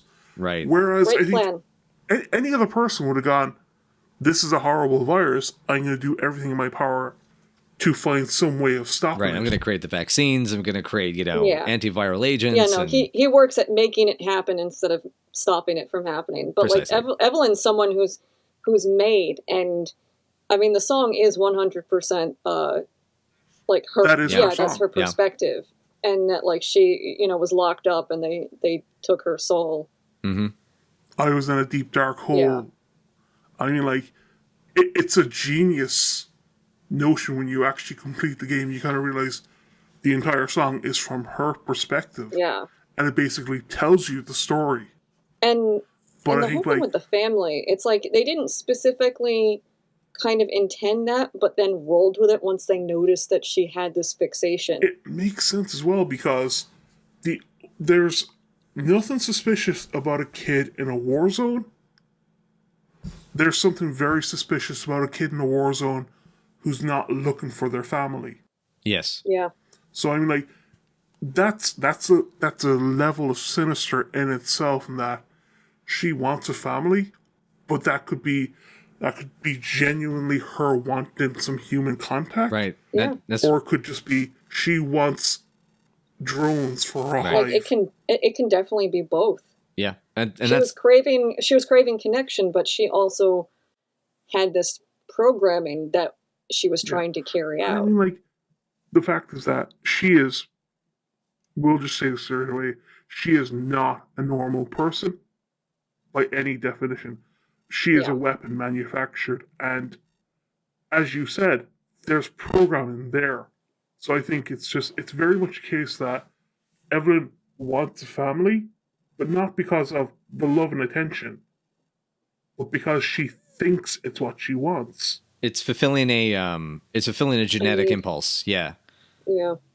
But also she has a very specific identity of what she considers family. Like I think her influence on Jack heightens this like patriarchal, violent aspect that may or may not have been something that Jack already had in him, depending on how much you believe Lucas's notes in the Daughters DLC. Right. And I would take whatever Lucas says with a big pinch of Yeah, salt. I mean, like he's not a reliable source, but like he's still, an older Southern white guy.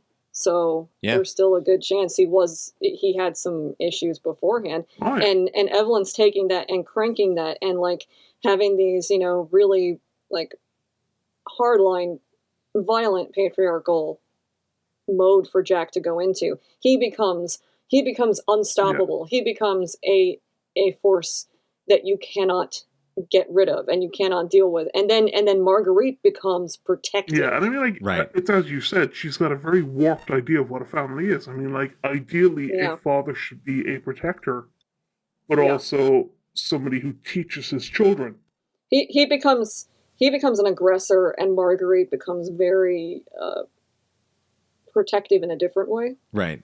I was Yeah, I going mean, to like- say regarding Jack, does that mean that Evelyn makes a tyrant out of him? Ah, Eh? kind of. Yeah, Yeah? kind of. Eh, Get out of here. Yeah. I can't. I live Yeah. here. I mean, it's interesting that like Lucas, he doesn't get to transform until, not a hero, but because he removes his mental conditioning, he has to pretend to be Yeah. what he thinks Evelyn wants him to Yeah, be. yeah. Lucas has to pretend to be an asshole. What a stretch for him to pretend to be the shitty brother. But I mean, like, that's just it as well. I mean, like, in Evelyn's mind, it's also a very sexist idea as well, because in Yeah. her mind, Mhm, mhm. the mother protects, Right. the females protect, the males attack. The mothers, the females are set in a protective zone. I mean, like, she considers Mia her mother, which is why she wants Ethan to be the father. And I think in doing so, she's ousting Jack from that position. Yeah, I mean, Jack hates that. Yeah, and I mean, that's why he wants to kill Ethan. So, yeah, I mean, it's kind of interesting that, like, while Evelyn's exerting control over these people, they still see Ethan's involvement as a threat to their place within the hierarchy of the family. Yeah. I mean, like, it's kind of obvious that Marguerite kind of accepts her role as kind of not the mother per se, but more like the caretaker. Yeah. Yeah, the grandmother or the aunt type archetype. Because she's still cooking the meal, she's tending to the bees and the creatures in the greenhouse and her children. She's also watching over the D-series arm specifically for Evelyn. That's right. Yeah. That kind of goes into the trope of Papa Wolf and Mama Bear. I mean, like, they do function very much like that. Right. Yeah. Whereas I think it's just kind of like Ethan is such a disruption to that those traits, while already exaggerated, are instead of going up to 11 are going to something like 13 or 14. Mm-hmm. But I think what the tragic side of Evelyn then is kind of realizing she can't understand why people would resist or not want to be a part of her family. And just the fact that she gets upset when she gets called a bitch. Yeah. By Alan. When she gets called out, she does not care for it. Yeah. I think I actually do really love the moment at the very end before the final boss fight with her, because it contains both the moment where you feel the most sorry for her, and then immediately you understand why. It's like, why does everybody hate me? And then damn you all to hell. And it's like, well, that's why. Everyone. That's why. Yeah. Yeah. I mean, a family should not be forced. Yeah. It should come together naturally. And while the Bakers were a family, they were forced into this by Evelyn. She made them the way that they were. She can't help it because that's how she is, but also, I mean, Daughter, she's still a total shit. Oh, yeah, I mean, she's so insidious. Well, I mean, isn't in Daughters when you first the turn first takes place, she grabs Zoe's hand and says, "They're mine now." Yeah. Yeah. She goes, "They're mine now." God, that's so mean. But she treats people like dolls, basically. Yeah. They're her plaything. And she keeps wanting a bigger family, which is why she keeps making them kidnap more people from around the area. Right. She wants Clancy to be her brother. Yeah. And she kind of realizes that Mia loves Ethan so much. This must be what having a father is like. This is why she wants Ethan to be the dad. But the thing is, for someone who wants love so much, she's utterly incapable of understanding it. It's it's like the robot that's programmed to love, but can never quite understand it. And she knows the impulse, she knows the idea of it, but she doesn't know that it can't be something that's forced. Right. And I mean, just kind of going back to your example, Chris, at least the robot understands it can't understand love. Whereas Evelyn is just kind of so self-absorbed, she can't understand the fact that she's killing people is going to be something that people don't want. Yep. Yeah. So, Evelyn, grade A bitch. And I hate throwing that out, but I mean, great antagonist. Amazing antagonist. Also, I have a piece of trivia. Favorite antagonist, probably one of my top tier Resident Evil antagonists, because she's so good. But also Lucas is great because he's like a Looney Tunes villain. Oh, certainly.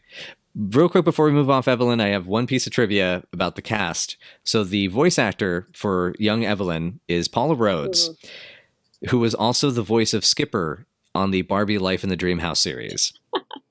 That's amazing. And she also more recently voiced Wendy Darling in the New Adventures of Peter and Wendy series as well. So, oh my God. So make of that what you will.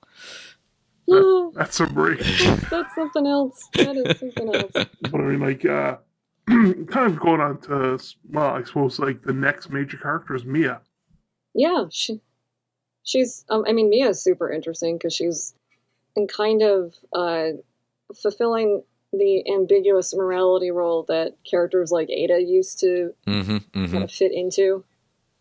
but she's both like antagonist when she needs to be, but also protagonist when the situation calls for it. Yeah, or when you're playing like her flashback segment.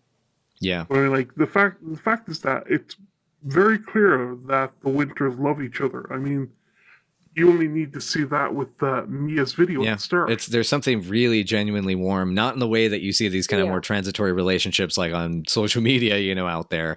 I mean, it's something that's very one of the things I'm curious about is how long they've been together, because I don't know if they're married, but like for how many years? Obviously, it was. I guess what I mean is, I think they were married for 3 years. Man, so married for 3 years, and then probably like a 1 to 2 year courtship. 1 to 2 year courtship, I would assume, based on the depth of their bond. I mean, this is a big deal, and that's what makes. And I think that's one of the things I love about Mia is that the fact that she feels so much for Ethan, kind of the way that like we've often sometimes I've said this about Ada, is that the depth of her emotional connection also makes her, I think, a more rounded character, because she still has the job. She's still trying to do her job. She has her own skill set, and the fact, and as kind of in some regards kind of tragic or very sad that I guess maybe not tragic. Tragic's maybe too intense, but sad. It's sad, unfortunate, and awful that she's lied to him about her job. But it also means, though, she has her own full sense of who she is, because I think one of the flaws about the Resident Evil series is that characters can sometimes become so archetypal that they don't feel like they have rounded lives. But at the same time, Mia feels very much like the anti-Ada. Yeah. In that she has these skills, she has this job, but at the end of the day, she's choosing her husband over a job. Right. Which I think that. Well, I mean, she definitely is now. Yeah, definitely is now. Right. Didn't before. Although, like, I think what's very interesting is that she was morally able to, I guess, just write off what she was doing up to a certain point, and then once Evelyn got out of control, I think that's when she finally realized the actual weight of what they were doing. Mia's interesting because, yes, she's working for the Connections, she's transporting a bioweapon, but unlike other characters of a similar type, as soon as Evelyn gets free, Mia's first reaction is to hunt her down and stop her. I mean, that was still part of her job, where it was like, if things go in danger, she needs to be eliminated, but it still ends up coming across much more as a personal responsibility than just a job responsibility. Oh yeah, which is, and you see that also in the way she reacts to Alan as well, because I think for a character that works on essentially the bad guys team, the connection she has with Alan is it actually is. I would not be surprised if it was meant to mirror the Jill and Barry type of connection, where she still is looking after him, and is not just abandoning him outright, and kind of mourns his death, basically. And so, as we're saying, there's a personal stake in this, or a personal drive to contain the outbreak and to destroy the monster, as well as the professional one, which is like, that's in your job description. Yeah, I mean, it's notable that when she's attacking Ethan in the guest house at the beginning, while she's under Evelyn's control, she's still muttering about contain it, have to contain it. Exactly. Yeah. I mean, this is 3 years under Evelyn's influence. Yeah, and you figure, and she even has lost track of time at that point. Has it really been 3 years? Yeah. I mean, she's got selective amnesia. Lucas says that she goes in and out of Evie La La Land, basically. Right. I think, though, kind of like that, and the fact that she took responsibility so early on, it doesn't make Mia a villain, per se, but it does make her someone who earns that chance of a second life.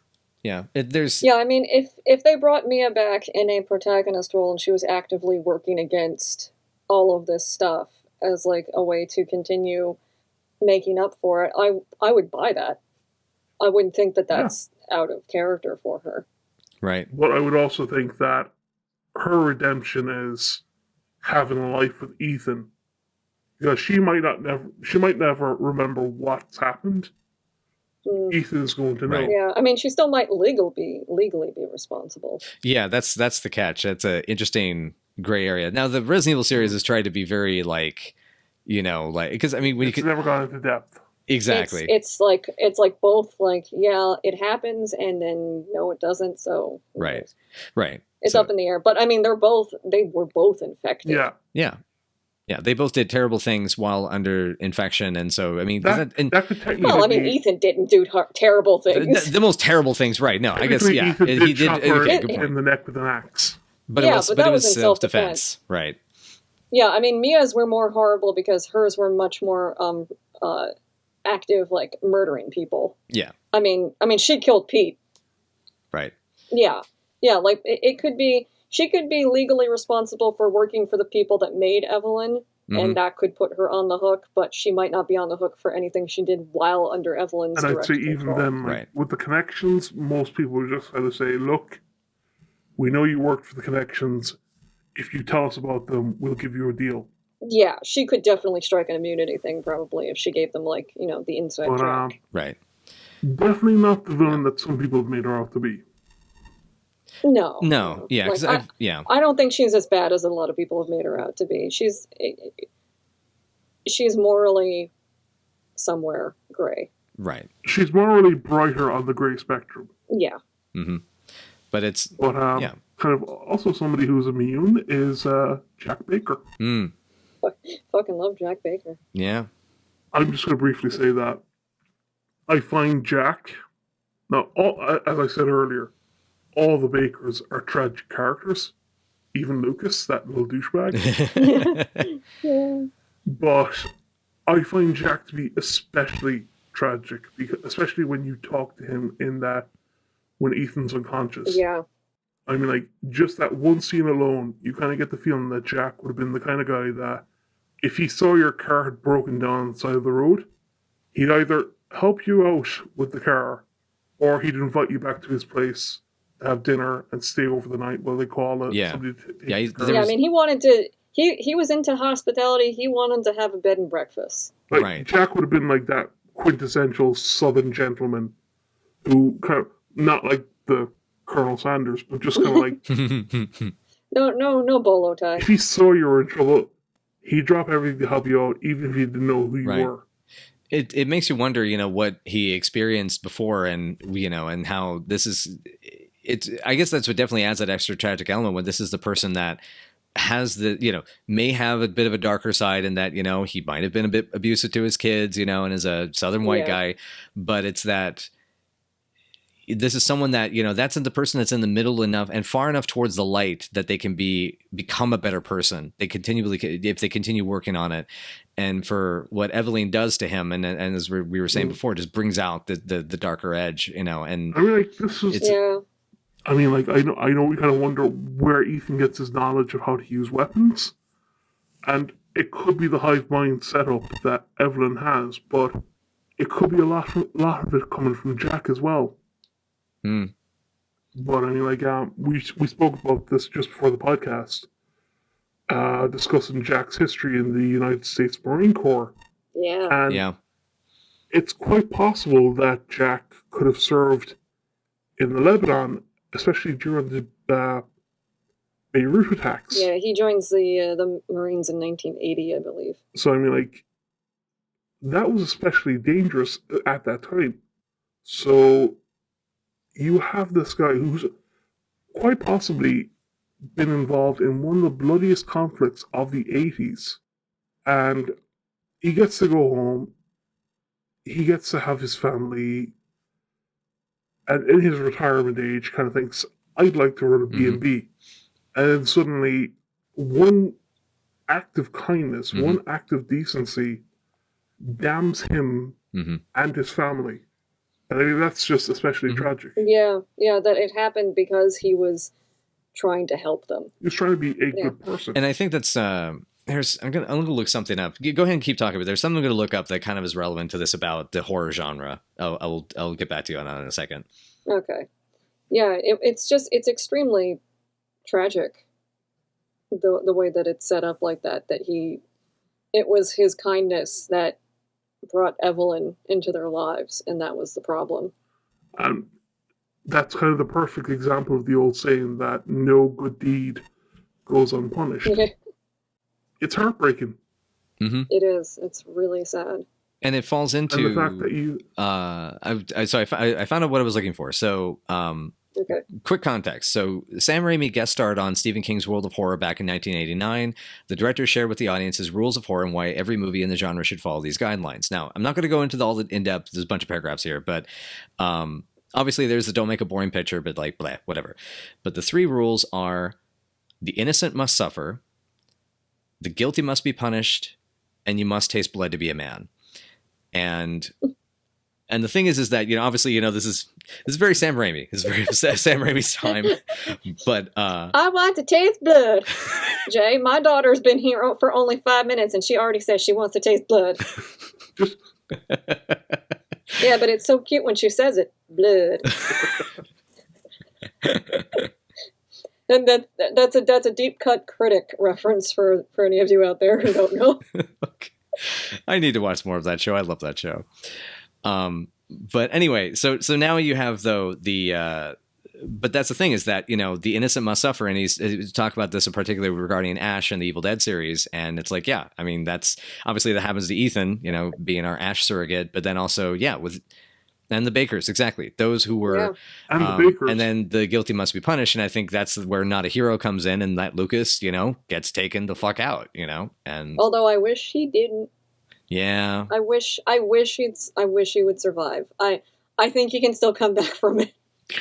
Why not? Why the fuck not? Brady, he's gonna come back from that. Yeah, he is. Yeah, he's a baker. Okay, he can just employ his dad's outrageous whatever, because Jack came back from worse than that. I think that does lead us to Lucas, who is quite possibly one of the most dangerous antagonists. Not just in the game, but in the series. I would say within the series, he's the most sadistic I think we've really have encountered in a long. He's the most actively sadistic, and he is just an amazing kind of like threatening comedic shit. Mm-hmm. He's like if you took like the brains of Jigsaw and then combined it with the goofiness of Chop Top in Texas Chainsaw 2. And he's also got like a Wile E. Coyote thing going for him. Oh god, he totally does. Yeah, that kid watched because, way too many of the wrong cartoons.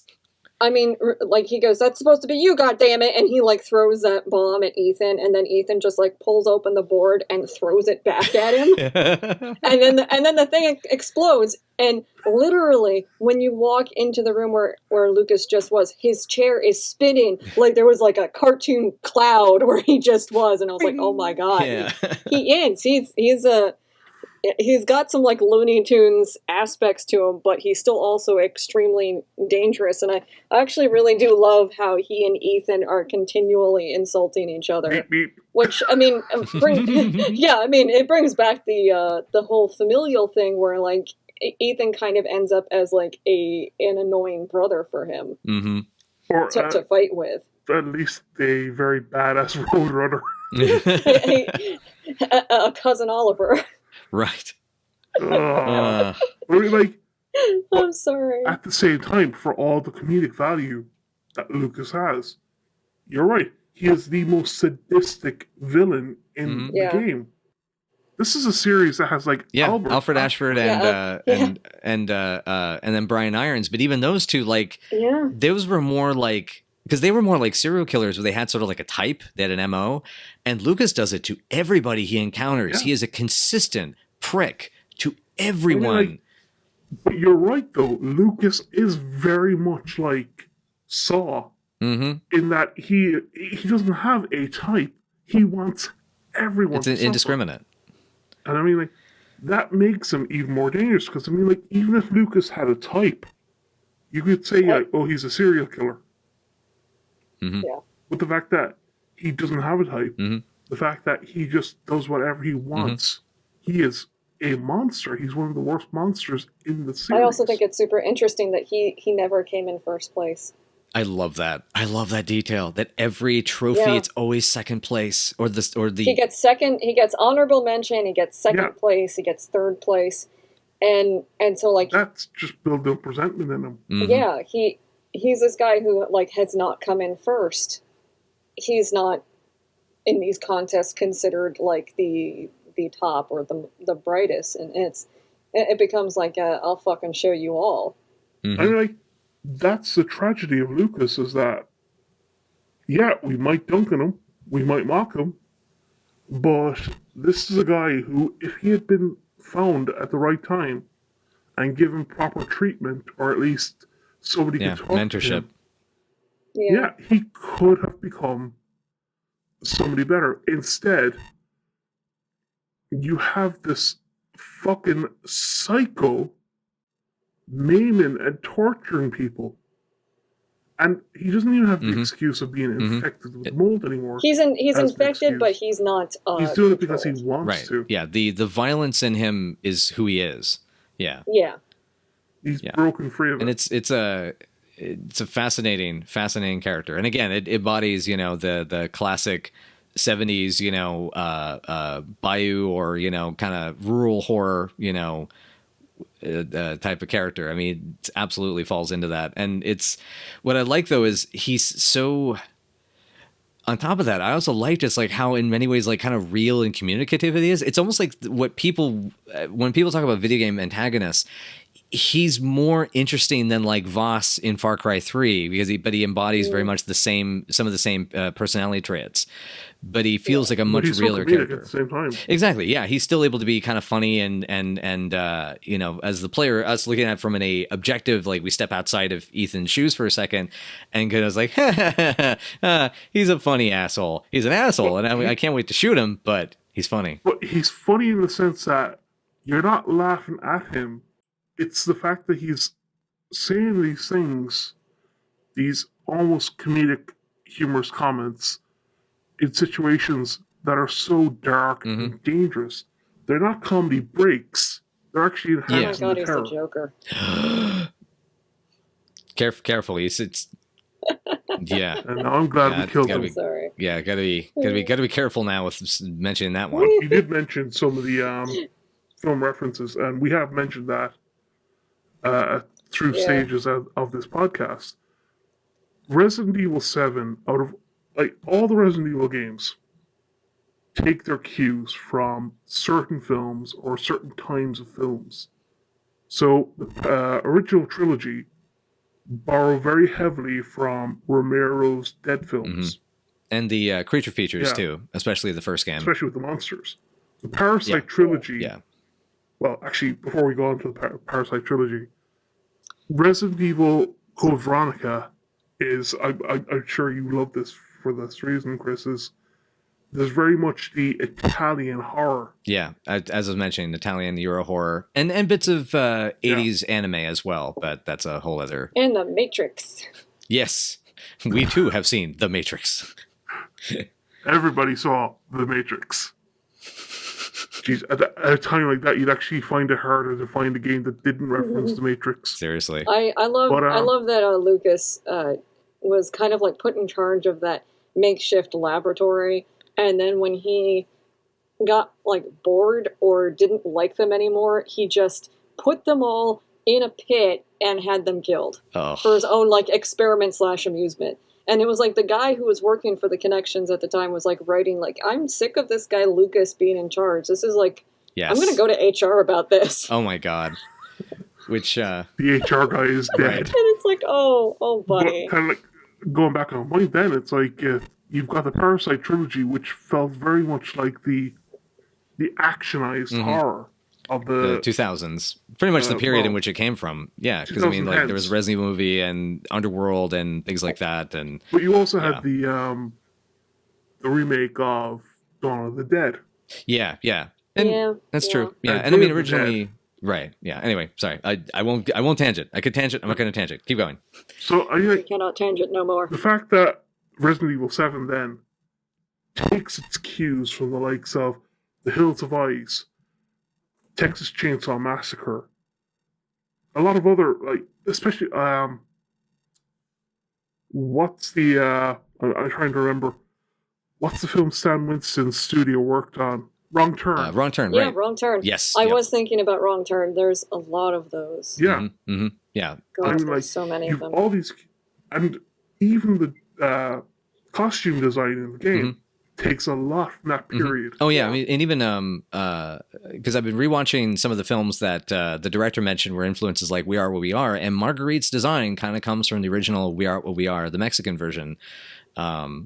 And yeah, exactly. Yeah, but similar to the original games, it takes it and remixes it in their own way that fits the game itself. Like it's great because I mean, in Martyrs, there's the moment where the character is witnessing having like a schizophrenic break and is bashing their head against the wall, and it's almost animated the exact same way when Mia does it. That's pretty wild. So I mean, like going back to the costumes, then like Ethan looks like one of the characters from Wrong Turn.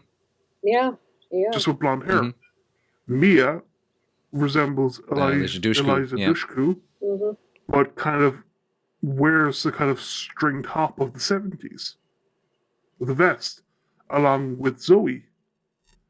Jack's got that almost kind of 70s, 80s workers overall. Right, which in some cases kind of comes. I just started watching Eaten Alive by Toby Hooper. I think that's might be one of the places it comes from, which also takes place in a place with gator crocodile critters. Makes sense. Yeah, it looks like a rain slick. The pants for a rain slick. Which it's swamp. You'd want that. Yeah, you're swampy. Yeah, and Marguerite just kind of has that. I wouldn't say frumpy look, but just kind of like. It's stuff that she would have had in her wardrobe. It was what was considered conservative women's wear in the 70s. Yeah, because there's tons of films have featured that design. Yeah, and that's But no, go on. I was going to say, I mean, absolutely, these references are all part of it, and I think I still think what's great about Resident Evil 7, because I know we're getting about the point we'll probably need to start wrapping up. But we're going to wrap up. But I think what's wonderful is that they learned so much from not just visually, like, because Mikami had a tendency of like just sort of throwing these references out, and people would sort of take the inspiration, visually of like stuff they could put in and ideas and things like that. What I found really interesting in Resident Evil 7 is how the director of it, especially because I revisited Martyrs and We Are What We Are and some of the films and clips of the other films that he referenced that were inspirations. And I brought up like The Conjuring and Insidious a while back as an inspiration point. It's not just what's shown, it's also how it makes you feel. Because revisiting Martyrs, I mean, I've already seen the film. I saw it like about 5 years ago. And that was an intense experience just to begin with, because I had no idea what I was in for then. Yeah. Even knowing what I was in for. Just a very quick warning. Folks, Martyrs is a very brutal film. So yes, as much as I recommend, if you're lighthearted, do not watch it. Right. As much as I recommend it, it is not for squeamish. Right. The first 30 minutes is complete edge of your seat. You have, even knowing what you're going into, it is a hell of a ride. It is intense. It's violent. And let me put it this way. One of the protagonists gets skinned alive while they're still alive and lives through that ordeal for a large portion of the film. So French cinema, ladies and gentlemen. Yeah. Ew. Yeah. But, the point is that level of intensity and those sequences, those set pieces, like they understood those elements and tried to embody that same ebb and flow of pacing. Like, as we said about like Wes Craven having this sort of development of the character becoming the survivor and living through the ordeal and having to strengthen themselves or become more violent or really to unlock their own inner strength because, bad guy fucked with the wrong good guy. And, that sort of element. And that's what I really enjoy about that is how they bringing it back to, what does Resident Evil 7 sort of represent as a piece of the franchise, is that it brought back not just the freshness for us, but it also understood structurally, emotionally, what we always kind of wanted and enjoyed as kids growing up with this franchise and as teenagers and etc. It brought back the fear. Exactly. It brought back the fear and the conquering of it. Yeah. And it's super interesting how that has kind of been a through line as like from Resident Evil 7 to the remake of 2 and now the remake of 3. And it just seems like a really fantastic way that they have been building on the core essences of what these games have meant to people and how to do that in a way that isn't just nostalgic pandering. It is a legitimate how this could be really done effectively now. Exactly. Resident Evil, like any good horror, asks the question, are you going to be the victim or are you going to fight back? Yeah. And Resident Evil 7 does that fantastically well.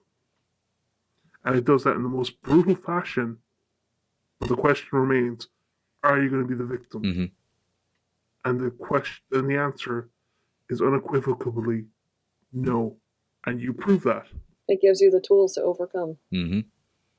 Which it puts in the term survive. Yes. In your survival horror. Yeah. And it does that fantastically well. And I went into looking at Resident Evil 7 years ago thinking, put an end to the franchise. Because you're just kind of going, you're beating a dead horse. And 7 actually proves that there is still life in the franchise. Yeah. It can mean a lot of things to a lot of people. Mm-hmm. I mean, like, it's a return to form. And Capcom have done fantastically well. I mean, like, I know everyone's got their own jokes about Capcom the last few years, but since 2017, they've been on form. And they've done fantastically well. So I hope that they keep it up. This is a return to the series that I know the three of us. I mean, clearly we're doing a podcast about it. Yeah, I mean, we love the series in general, and I mean, it's by no means to say like anything is like perfect. I mean, RE7, as much as we love it, definitely always has things that we go like, we wish it would have this or that, but overall, the series. Look at you, bug diaper. Yeah. Well, no, I'm all about. mean, but it's a big weak spot, man. Just shoot it. Yeah, but it turned everything around. Still, it was such a good like change of course that simultaneously evolved and brought back all the things that we loved about the series early on. And I mean, I understand why people like have some issues with it. Oh yeah, and I think we still just genuinely love it. I love the fact that like it's not a reboot of the series. It's how do I describe I have it written down. Hang on. Do you want me to copy it to you so that you can actually read it out? Yeah, because I was very adamant about how it's not a reboot. Yeah. It's not a reboot. It's not a reboot of like the whole franchise, but of the story. Right. Yeah, it's not a reboot of the whole franchise. It's a style and gameplay reboot. Yeah. Yeah. It's right in the course. Yeah. And going back to its roots. And it makes me, and it does that spectacular. And it makes me kind of curious. Like the remake of 2, I feel is like pretty close to a masterpiece, and I'm really excited to see what remake 3 is going to do. And after that, I will be very, very curious to see where they go from here. Because essentially, because one thing to also know is that the people who are working on the more recent games, particularly the 2 directors that remade Resident Evil 2, and I believe even the guy who's the director of Resident Evil 3 remake, these are 3 different separate people though, they go back sometimes as far as Code Veronica, and I think even one of them goes as far back as to 1 and 2. Like they've been at the studio for a long time. And some of the people that worked on the remake of 2 did actually work on the original. I've heard that. Cool. Yeah.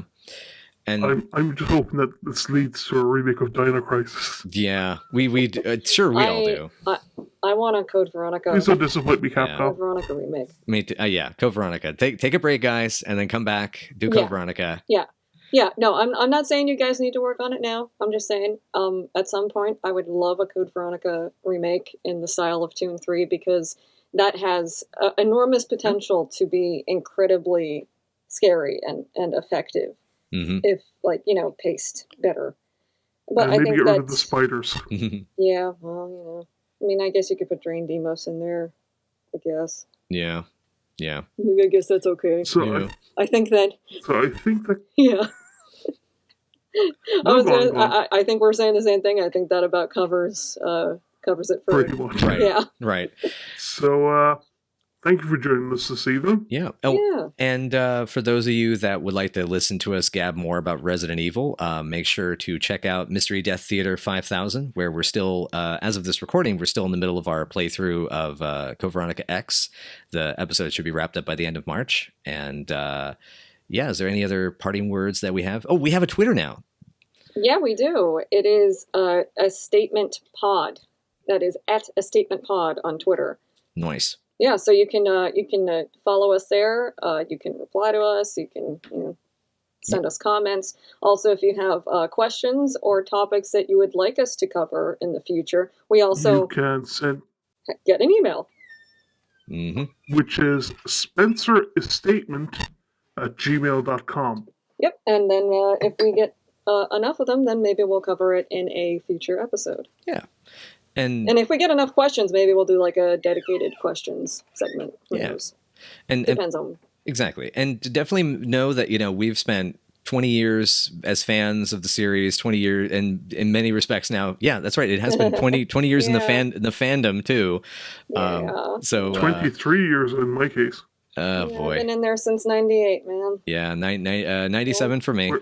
So we're not the oldies, we're the veterans. Right. But the point being is there's a plethora of answers that we can have for people and things to discuss and just opinions, perspectives, and all that sort of stuff. And so we encourage you to engage because we're really passionate about this. We would love to hear from you. And we thank you again for joining us on this. Yeah. And I mean, a lot of these opinions are different and varied, and that's totally cool because everybody's allowed to have different tastes in terms of and the before series. we sign off, the next podcast I believe we'll be covering will be Resident Evil 3. Exactly. Yay! Yes. We're going to cover the original, and I guess maybe throw in remake 3 talk as we're doing it, because that's kind of how we roll, just weaving stuff in naturally. But a lot of focus will be on the original game and Jill Valentine and all that good stuff for 3. Basically, what we're trying to say is... And the big guy. Back with easy mode. Yeah. I mean, what we're basically trying to say is if you want stars, we'll give you stars. Exactly.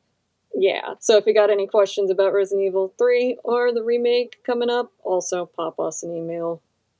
Cool. Anything like that, and we'll see about getting to it in the next episode. And that'll be out before Remake 3, okay? So you'll get your RE3 content. Yes. Yeah, baby. Yeah. So, thanks for joining us this evening. We hope you've had a great time. I'm Castlerook. I'm Chris Jabberwock. I'm Vanessa Sketch. Peace out.